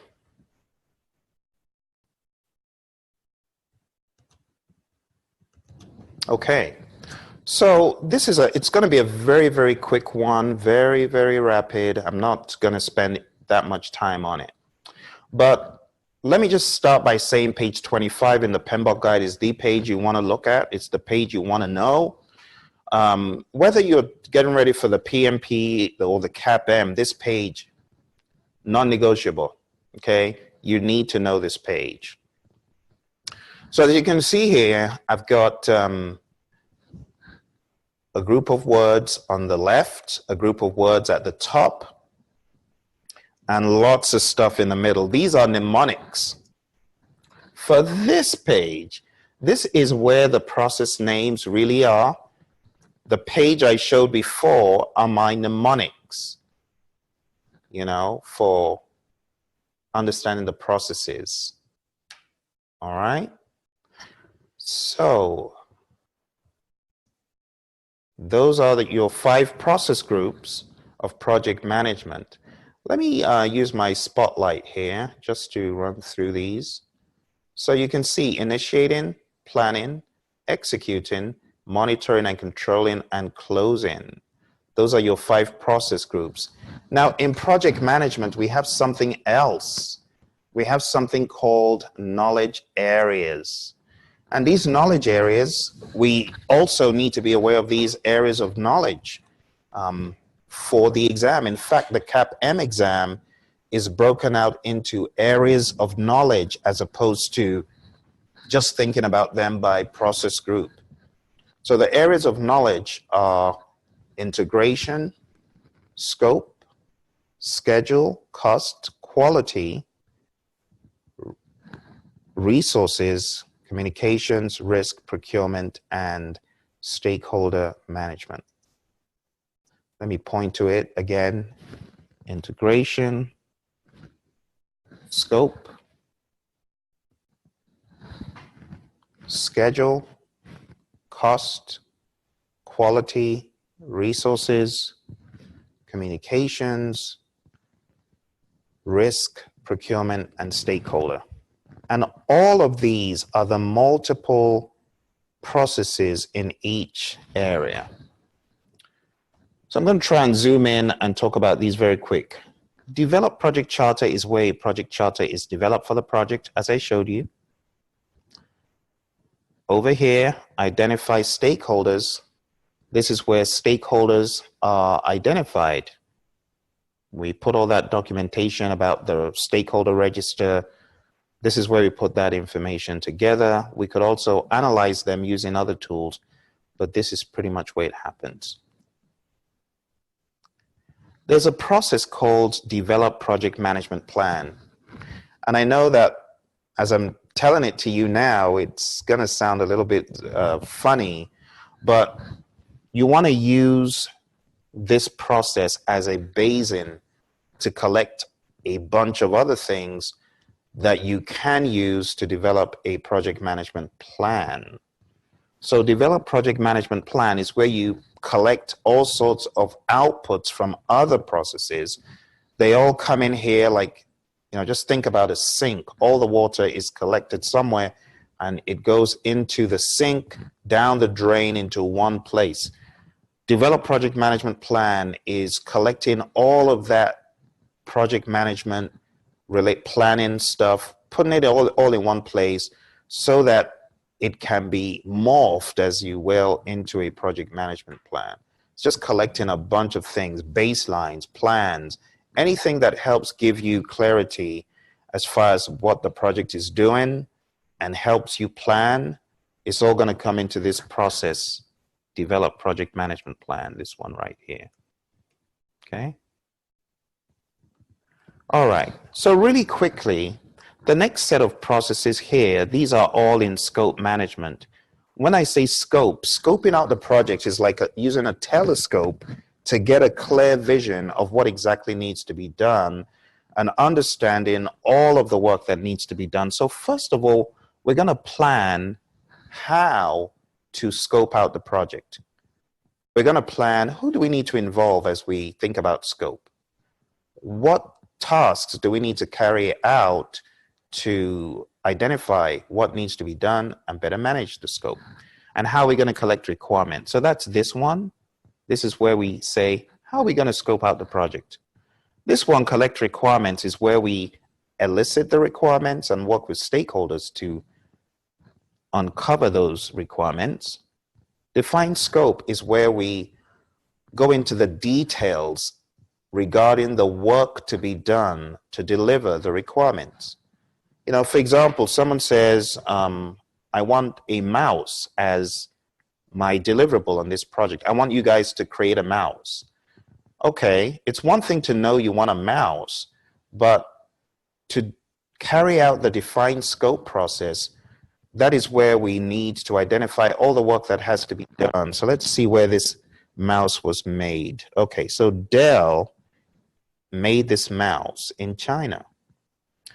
Okay, maybe they had a bunch of facilities where that work was being put together, where it was being done. And maybe different parts came from different countries, different facilities. All of that work, identifying the work that has to be done to deliver this mouse, is really what we're doing in defined scope. So it's one thing for the requirements to be collected here, but it's another thing for scope to be defined. Yes, I know you want a black Dell mouse and it's meant to have silver buttons and a wheel. I get that, but how are we going to do it? The how are we going to do it is in defined scope. What do I want? Collect requirements. How are we going to do it? Defined scope. Okay? Create WBS is very peculiar to project management. This is where we create a WBS, a work breakdown structure. It's a breakdown of work that is visual and hierarchical, and it looks something like what I'm drawing on the screen. But this is one of PMI's sacred cows. It's one of the things they espouse. If you're getting ready for the CAPM exam, you do need to know Create WBS will give you an output called the scope baseline. And the scope baseline contains this as one of its components. The next thing on the list here is plan schedule management. This is where we plan how to develop and manage the schedule. Define activities is another process where we itemize what needs to be done. You can think of define activities like writing out all the things, a to-do list, a task list. Think of it like writing out a task list. Sequence activities is having your task list, but putting the activities in order. Estimate activity durations is estimating how long each activity will take. Develop schedule is putting all that information together into a final schedule. Going down the list, plan cost management. This is where we plan how to manage cost. Estimate cost. This is where we estimate each tiny little activity or higher aggregates of work packages. This is where we would estimate the cost for those. And then the next one, determine budget, this process. This is where we roll all of those estimates up into a final total amount. It's called determine budget. Okay? So as you're going through these, you might be saying, those sound like commands. Estimate cost. It sounds like you're telling someone, hey, you estimate the cost. You determine the budget. It's true. The PMI use a verb noun configuration for the processes. Verb noun. Estimate verb. Cost noun. And that's how the processes are.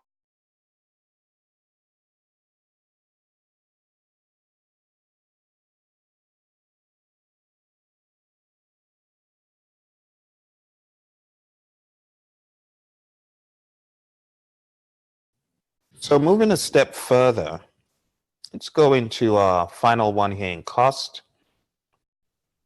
Determine budget, like I said, is rolling everything up. Then we go into quality. Plan quality management is planning how quality standards will be managed on the project, how quality will be implemented on the project, trying to identify the standards that need to be upheld first of all, and then how we're going to do it. Plan resource management, planning how you're going to acquire the resources you need and how you're going to manage them. Estimate activity resources. This is where we estimate the resources we need: human resources, equipment, materials, supplies, facilities. I need 5 people on this team. I need a facility in China. Things such as that. Plan communications. This is where we plan what we're going to communicate, why and when. That's plan communications management. Going into the next area of knowledge, plan risk management is planning how to manage risks on the project, what do we need to do to manage the risks. And then the next set of processes, this is the actual stuff that we do to identify and manage the risks. So we've got identify risks, identifying the risks, perform qualitative risk analysis. This is where we categorize the risks. This is where we rank the risks on the first go round. Perform quantitative risk analysis. This is where we put a dollar amount on the impact of those risks, be they positive or negative. Plan risk responses. This is where we plan how to respond to risks. Next knowledge area down is plan procurement management. That's the next process in the next knowledge area down. Because if you come out of this, what you will identify is I'm pretty much covering groups of processes, not just by process group, but you can see the knowledge area confines for each of the set of processes I've been covering. See? So now we are at plan procurement management.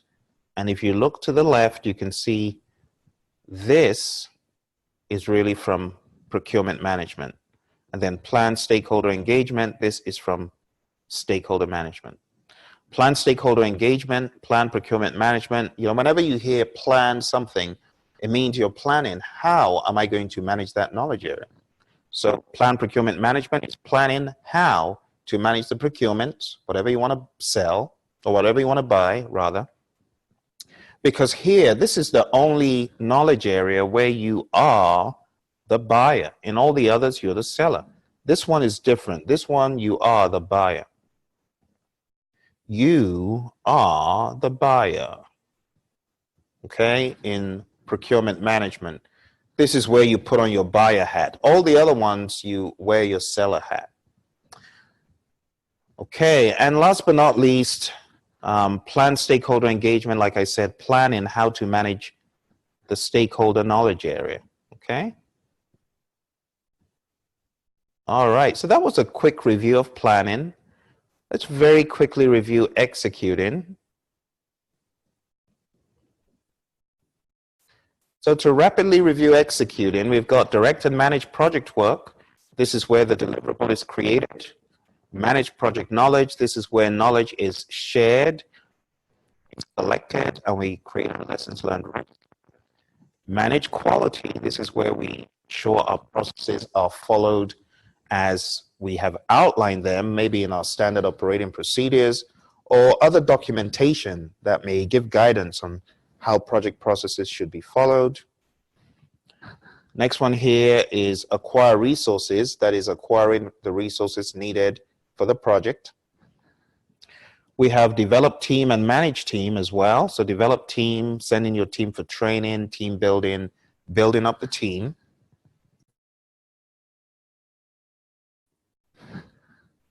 And we have manage team, managing your team. And manage team is where feedback is given to the project team to let them know how well they're doing, what improvement is needed on, and so on. All right, we got manage communications. Managing communications is really where we communicate. So like right now, I'm communicating with you. That would be an example of managed communications.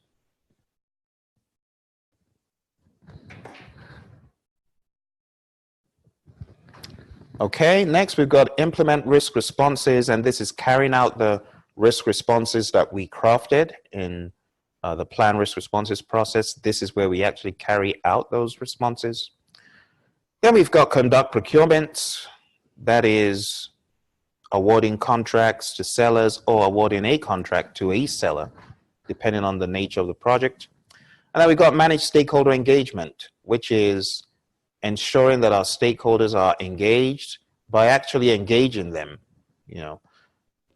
doing what we said we would do to engage them. And that takes us to the monitoring and controlling process group. Really quick, monitor and control project work is where we create work performance reports so that our stakeholders will know what exactly is happening on the project. Perform integrated change control. This is where change requests are managed on the project. Validate scope. This is where we ensure our stakeholders or our customer is checking the deliverable. Actually here, we've got a different version of the deliverable, which has already been checked by us going into validate scope for the customer to check that verified deliverable. If this sounds like gobbledygook to you, then you really need to come on our course, because a lot of what I'm explaining here is 101.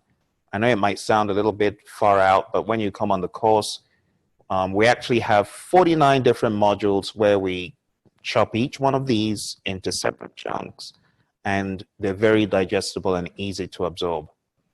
All right, so validate scope is where our customer is checking the deliverable to make sure it conforms to their requirements. Control scope is where we should be preventing people from adding extras to the project without proper authorization. This is where we can check our requirements documentation and our requirements traceability matrices and make sure people are really working on what they should. Control schedule, making sure that the team is on schedule. Control cost, managing cost to make sure that the budget has not been spent in a way we didn't anticipate or bargain for. Control quality, this is where we are checking the deliverable as an internal check for the performing organization. You see, there's a difference between these two, which you guys probably already know. Some of you already know this. Validate scope and control quality are very similar. This is where the customer does their check of the deliverable, and this is where your team does their check of the deliverable. Okay, so we actually have to do this before this. So just keep that in mind. And that's why I tell people your PMBOK guide is not linear. It's not a linear breakdown. Okay, what else? Control resources. This is where you are preventing resources from being spent incorrectly. In other words, you are enforcing the use of resources. You're making sure people got the resources they needed the resources were used the right way, and if there's any excess, it needs to be managed according to the organization's approach. Monitor communications, making sure communications are optimized and going according to plan.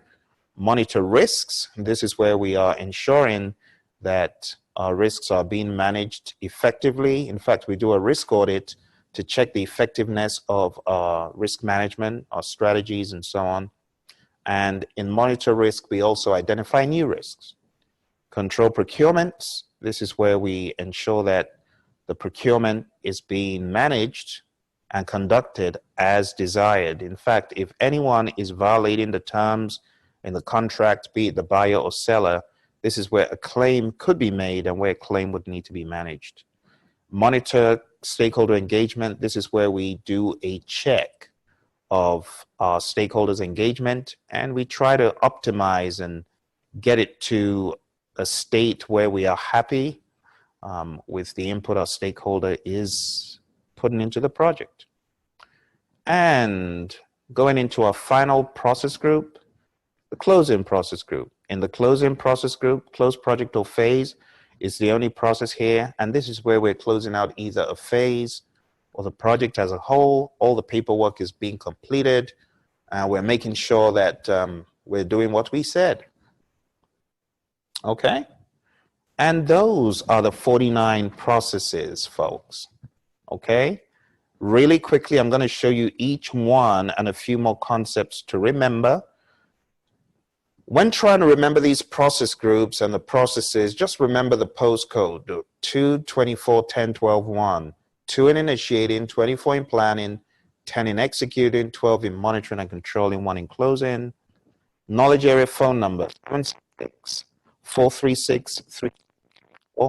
And that maps back to the knowledge areas. Integration is 7, scope is 6, schedule is 6, cost is 4, quality is 3, resources is 6, communications is 3, risk is 7, procurement is 3, and stakeholder is 4.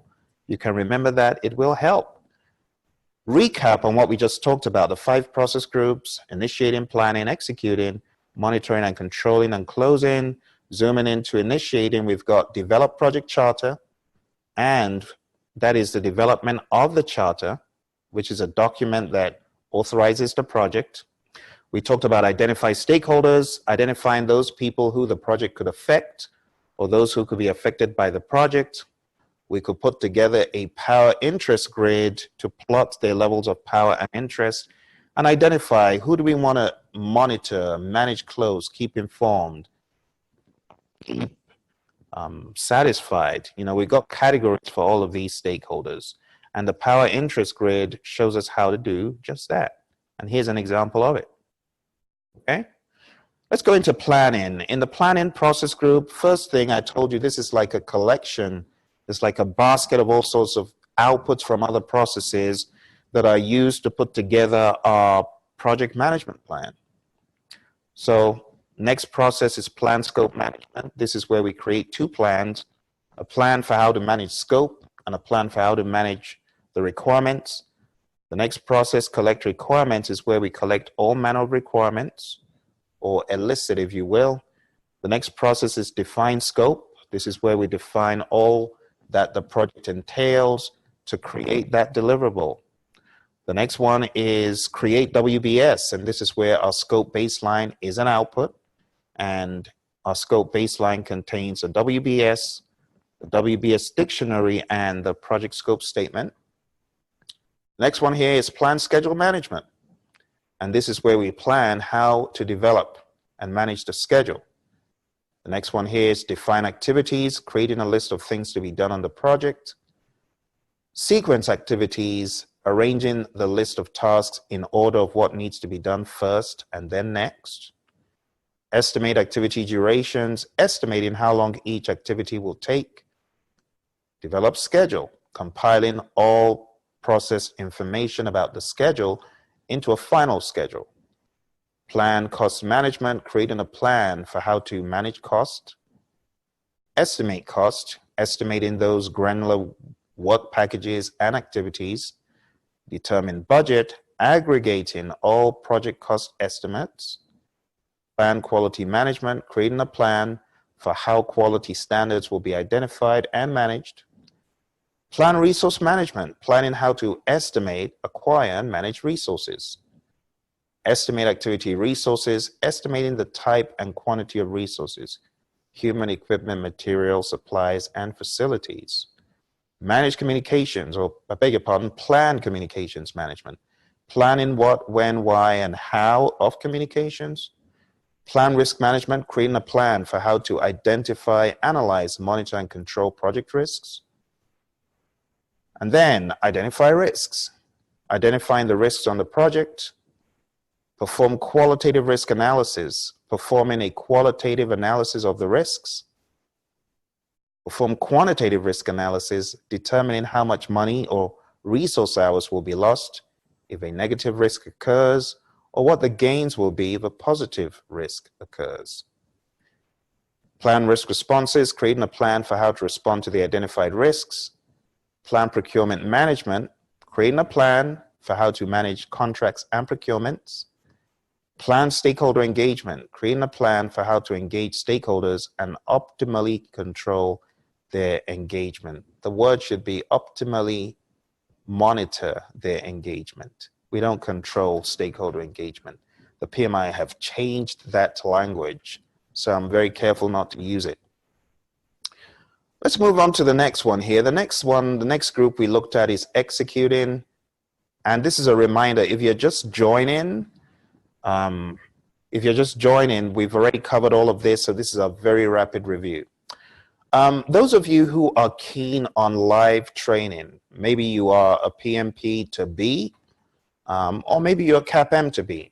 You know, I want to encourage you to go to this website. I've kind of been whizzing through the slides where Emily and I appear because I'm trying to cover the content quick so I can get everyone off the call. It's going on almost 2 hours here, but I did want to let you have training coming up in January. So the website for this live training is pmsucceed.com. Okay. And here it is. PMSucceed.com will take you to this page, and if you're in business with your PMP or CAPM exam prep, if you feel I've gone for boot camp but I didn't learn enough, or I've been studying on my own and I need a refresh, or I have been studying but I'm not confident, you need to come for this power review. Okay, it's going to be 3 days. As you can see, 1-3, 1-4, 1-5. I think you need to challenge yourself to just stamp down on that accelerator and do something drastic to get certified, something serious. Instead of you just saying, I'm studying on my own, I'm reading. No. A time comes where you got to step up your game. You've been trying to do this. Some of you have been trying to do this all alone, and you're not getting anywhere. You know the PMBOK guide, but there's not been any structure. There's not been enough structure in your prep. You need to sign up for this course I'm showing you right here. A lot of people have been through this. PMP boss from last night, Renee talked about how he came on the power review and he said, I'm not ready for the real exam. It exposed him to his readiness for the PMP. In the same token, CAPMs as well. You're also welcome to the power review. You need it. Don't say, oh, it's for PMPs. It's for you as well. And if you came to the power review, I will make sure that for you as a CAPM, I'll be calling out those things that you need to know. Okay, we've had CAPMs come through this curriculum in the past. Very enriching and very valuable, highly recommended. All right, so I just thought I should explain that slide because you've been seeing Emily and I on the screen on that particular slide. Okay, so we're talking about executing now. Okay, executing. So direct and manage project work. This is where our deliverables are created and we execute on the plan. Manage project knowledge. This is where our lessons learned register is created. Manage quality. This is where we assure our stakeholders that the work is being performed as planned. And this is where we also check the process to make sure that it is following what we said it would. This is also where we do a process analysis, especially in the event of a deliverable malfunctioning or being found to be defective. Manage quality is where we will do a check as to what really happened, what went wrong. Next one here is acquire resources, acquiring the resources we need, human, equipment, material, supplies, facilities. Develop team is where we build a team through training and team building, coaching, what have you, mentoring. Manage team, this is where we lead the team to project success by giving them feedback. Manage communications, this is where we are actually communicating with customers. And rich responses, this is where we are implementing agreed upon responses. Conduct procurements, this is where we are selecting sellers through a formal process. Manage stakeholder engagement, this is where we are managing our stakeholders' engagement as we previously planned. All right, and that is the end. Executing. See?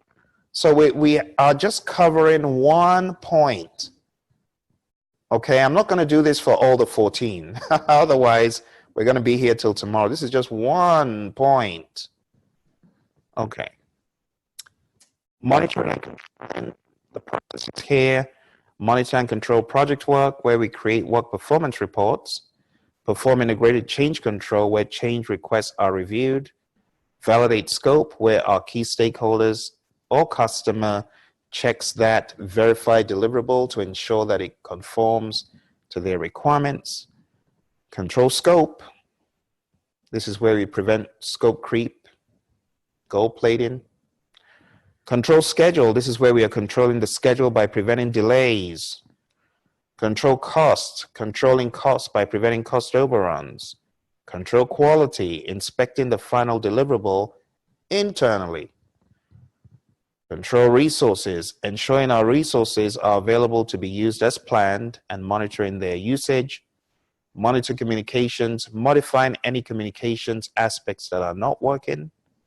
Monitor risks, keeping track of risks and checking the effectiveness of risk response plans. Control procurements, changing any ineffective procurement plan aspects and ensuring the seller is performing as promised. Monitor stakeholder engagement, checking the plan for how to manage stakeholders, modifying the plan as needed. So if the plan isn't working as we want, this is where we fix it. And last but not least, the closing process group. And this is where we close out either a phase in the project or the project as a whole. And so far, folks, we were just covering one, just that one. That's what we were covering. The good news is that at the same time, you guys did get a refresh, those of you who have already learned some of this stuff. And everything else that is talked about from the 4th point on down is pretty much in line with what I just showed you. So it's time well spent. Okay? So these are learning objectives in the CAPM exam. First of all, understand the introduction to project management. I covered that. Recognize the relationships between projects, programs, and portfolios to be able to define a typical project lifecycle. And understand the function and importance of tailoring these processes to your project. The second thing here is the project environment. This is really more like chapter 2, the project environment.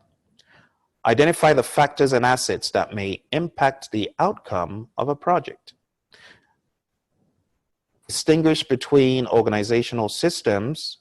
Our course goes into this in detail. Too much to cover here. Understand the purpose and activities of a PMO, a project management office, and recognize the hierarchy of portfolios at the highest level, then programs and projects. This stuff is covered in great detail in the course, okay? And then chapter 3, one of my favorite chapters, the role of the project manager. Okay? So the primary functions of the PM, understanding the project manager's sphere of influence, identifying the major elements in the PMI talent triangle, and recognizing the difference between leadership and management. That is very well covered in the PMBOK guide. And, you know, back in the day, people would say, oh, I'm getting ready for the CAPM. What study guide should I read? And people would recommend all sorts of study guides until I took the exam and I realized very little need for anything else. It's all in the PMBOK guide, all of it. See? All right, really quick, we're going to go with warp speed so I can get you guys out of here. I didn't mean to take 2 hours of your time. It's going to 2 hours now. In 30 minutes, it's going to be 2 hours. So let me shut this down really quickly. Okay? The content outline pretty much breaks down all of the pieces that the exam will present. I recommend that you read this. I've shared the link. Okay, there's no point in me reading over every single one of these, but read them for yourself. And before you take the CAPM exam, make sure that you really understand this content outline. Make sure you can do all the things in there. Okay, so the PMI want you to understand, when you see the objectives, understand the 7 project management processes. They'll test you to see if you understand them. Identify the ITTOs. They'll test you on that. Understand the purpose of integration management and the PM's role. They'll test you on that. Identify concepts and procedures related to project change management. You can expect questions. Identify tailoring consideration in project integration management and recognize key documents. So at the beginning of every chapter, you have the CTTs, concepts, trends, tailoring, and considerations for Agile. They are calling out the tailoring piece. PMPs as well, you do need to understand that. You do need to read it. So if you haven't read the CTTCs, concepts, trends, tailoring, and consideration for Agile, I'm asking myself, what are you doing? You should. All right, and it breaks this down the same way for scope, see, schedule, cost, quality, resource, communications, risk, procurement, and stakeholder. This would make very, very good reading. I'm not just talking about bedtime reading. I mean, read it while you're awake and before you go into the CAPM exam. And with that, my friends, we are at the end of our review of what you need to do well on the CAPM exam. My recommendation to you, if you really mean business in 2019, sign up for the course. Go to the Praizion.com site, sign up for that first course, come on board, do all the things I've said, and then when it comes closer to your exam, we can work together on a timetable. You know, maybe a knowledge area a day or a knowledge area every 2 days. Or if your exam is really, really far out, I would say maybe a knowledge area every 3 days. But we need to get this down. We need to get this down to a science. We need to have a plan. And we need to do something to get you CAPM certified in 2019. Okay? So do you have any questions that I can answer right this moment? Questions or concerns? Moans or groans about the CAPM exam? Now's the time. Chat into me if you know anyone who wants to take the CAPM exam. Chat into me. I'm going to make that person a deal right now to help them, so they don't have to pay the 125 or 175 rather. I'm going to cut them a deal. Do you know anyone who wants to be a CAPM? Anyone who wants to be a CAPM? Chat into me. Or maybe you want to be a CAPM. If you want to be a CAPM, here's the deal. If you want to be a CAPM, right, I'm going to give you a discount of our major course, the 175. It should be 175. But if you let me know that you want to be on the roadmap, on the journey, I'm going to give you 25 bucks off it right this second. You know what? If you want to take advantage of it, if you're watching, but it has to be that you are watching right now and you want to be a CAPM, instead of the 175 for the first month, you're only going to have to pay 150 for the first month. But you're going to have to take advantage of it right now. Because once I am off my soapbox until we have our later session for the PMPs. Okay? So if you do want to do that, if you do want to get CAPM certified, oh, I see a friend of ours has chatted in. Who has chatted in? Oh, Mina, how you doing? So Mina, what's up? I was thinking you were going to take the exam, the PMP exam, that is. Oh, it's on the 5th of January. Okay. Michelle0128, you're planning to take the CAPM. So let me show you what to do to get advantage of this deal. Okay? Because it is usually 175 for the first month. But if you are watching right now, as part of our festivities, you can get it for 150 for the first month. And then after that, it's $100. So if you really mean business and you want to sign up, I'll show you how you can do that right this moment.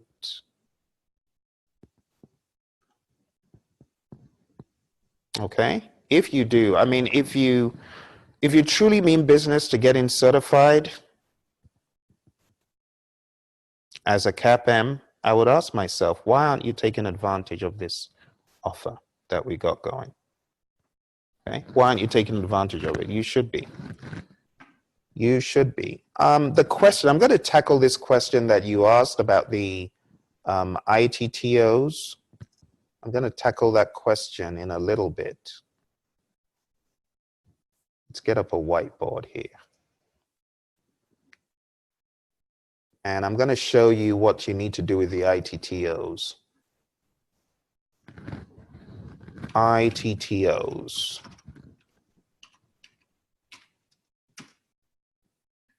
Let's brainstorm. We're going to have a little ITTO brainstorm. This question keeps coming up, so I want to address it. But for those of you who do want to take advantage of the deal that I mentioned, I'm going to be showing you in a second how to get it for 150 and not the 175. But like I said, it is a short-term deal.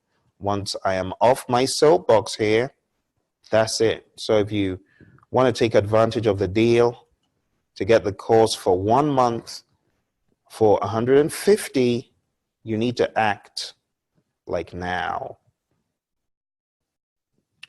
So I'll share with you the page where you can go to do this.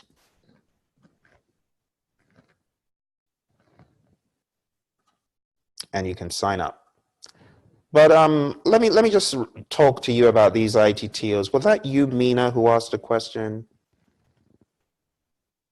Yes, Mina, good. So you're taking it on January 5th. Very good. And you want to know if you should memorize the ITTO. So I'm going to speak to that. I'm also going to be sharing the link to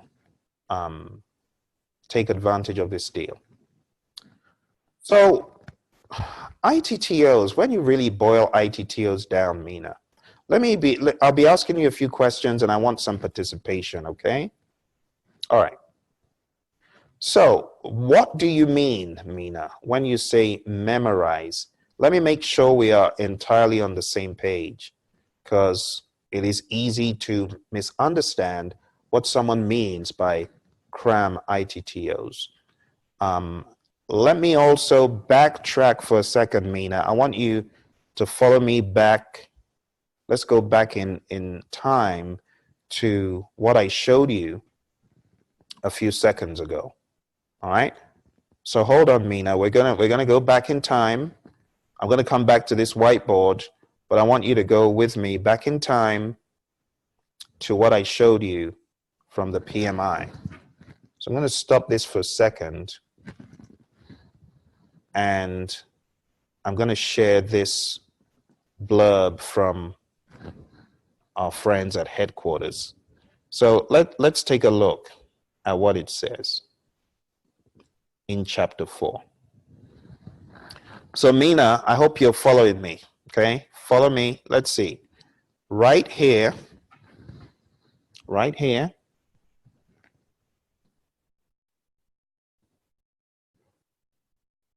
hold on, right here,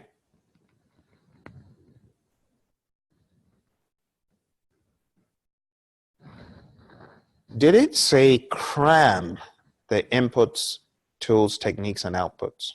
Nope. It said identify. In order to identify an input, tool, technique, or output, in other words, in order to know, oh, that is decomposition, that is inspection, that is product analysis, that right there is variance analysis. Oh, no, trend analysis is different. That is trend analysis. That is variance analysis. This is the umbrella for all of these, and it's called data analysis. Oh, no. That is data representation. That right there is your stakeholder engagement assessment matrix. Brainstorming, that's data gathering. Interviews, you're gathering data. You see what I'm saying? That is what you need to be able to do, Mina. Not cram. It is very possible for someone to cram a definition, but not be able to identify what tool should be used or what technique is being used. Do you get what I'm saying, Mina? Is what I'm saying making sense? Because the key word is identify the ITTOs. That is the key thing. And if you go through all of the processes here, let's go to the one in risk. You'll see that there's no difference here. Let's go to one in risk. Identify the inputs, tools, techniques, and outputs defined in project risk management. See? It uses the word identify here again. Identify the key documents. Key documents. So hold on to that thought, Mina. I'm going to be showing you this stuff that, in my head should be considered. All right, I'm going to be showing that to you very shortly. But for those folks who want to take advantage of the deal that I just mentioned, I am going to show you where to go. So just bear with me. And then I'll come back to finish our little discussion, Mina. But in the meantime, oh, Karen, you've got your exam tomorrow. Which exam is that? Which exam do you have, Karen? Is it the CAPM exam or is it the PMP exam? Is it a CAPM? All right, I'm glad you're being open and honest, and you're sharing this with me. I'm going to show you a few things that can help you. So don't panic. You've hit the right channel. And if you've got some good time to chat with me, I will put your mind at ease. Okay? So just hang tight. But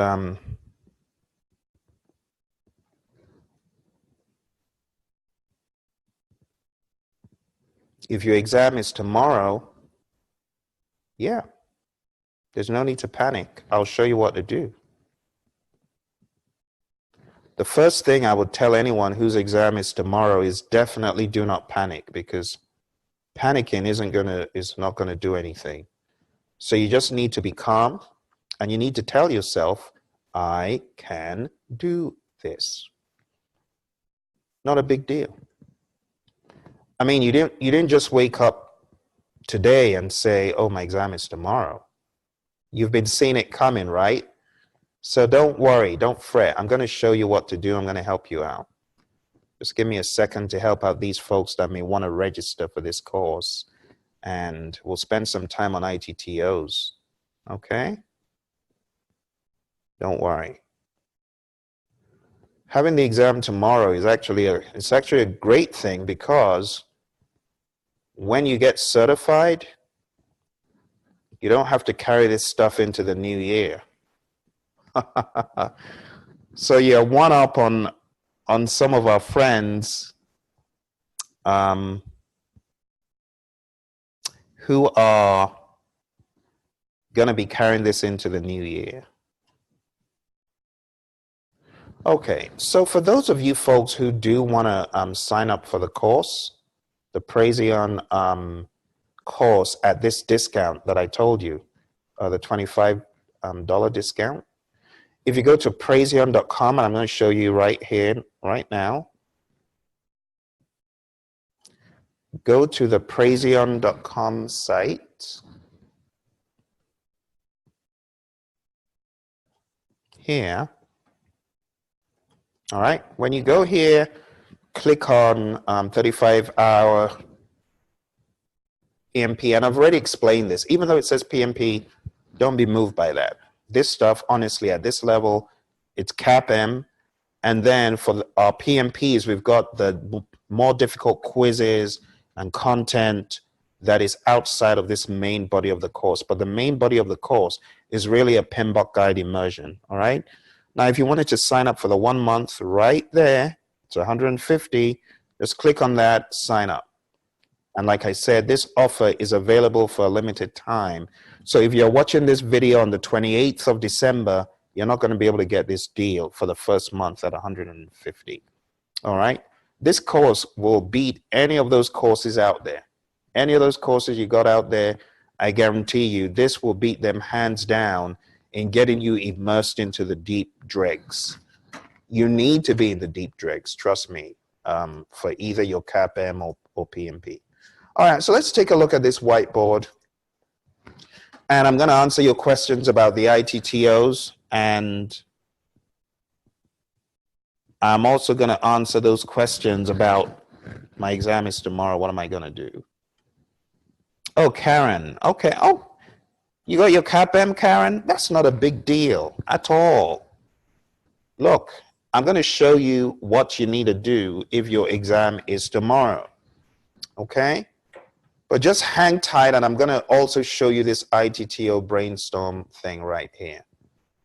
So this is twofold, and Mina, the same for you, whether you've got your exam next week or you've got your exam tomorrow, this is what you need to do.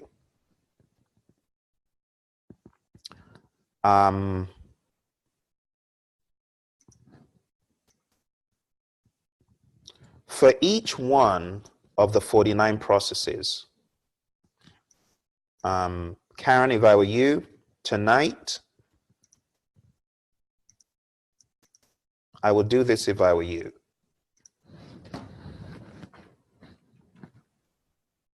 Let's just call this process X, which could be any one of the 49, all right? Tonight, I would like you to open up your PMBOK guide, and I would like you to cover these important facts. Just do it really quick. Don't lose sleep over it. Just do it really quick. I actually shared this last night with our PMP friends. The first thing I want you to cover, and I'm going to open up the PMBOK to show you what I'm talking about. First thing I would like you to do is to cover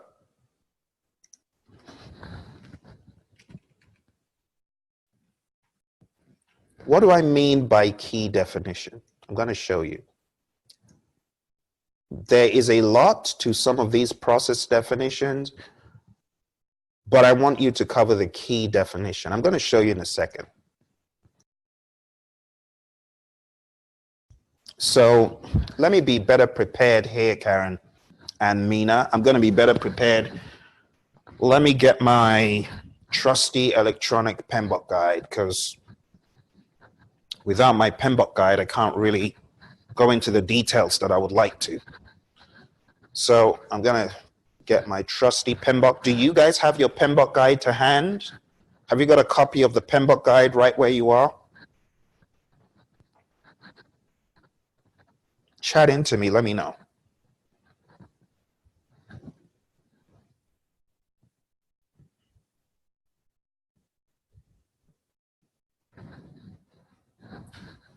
You got a copy of the PMBOK?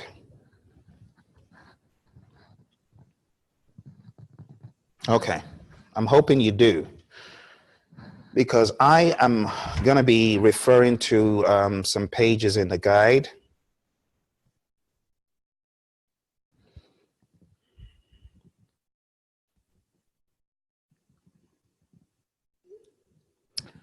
Let's go to a page that is easy. All right, so Mina, open up your PMBOK guide to page 105, and Karen, do the same. Anyone else, those of you guys who are watching, I don't always go around with my big old PMBOK guide, so I'm actually using my electronic version to cover this stuff. Okay, so if you're looking at page 105, what do I mean by the key definition? It's the first and second sentence only. See what I'm saying? The first and second sentence. If you're going beyond the first and second sentence, you're going to miss the key definition. So let me read it. Monitor and control project work is the process of tracking, reviewing, and reporting the overall progress to meet the performance objectives defined in the project management plan. But let me let that sink in again. Okay. You see how it gave you what you're doing and the why? You are reviewing and reporting overall progress to meet the performance objectives defined in the project management plan. So that is the key definition. So process X in this case is monitor and control project work. That did not take me but a minute, even less than a minute, to go over that, Karen, and to understand it. So as you get ready for your exam tomorrow, at a maximum, because I don't want you to go overboard, I would say read the definition, key definition, process it, internalize it, and then the next thing I want you to read is the key benefit. What is the key benefit of this process? It is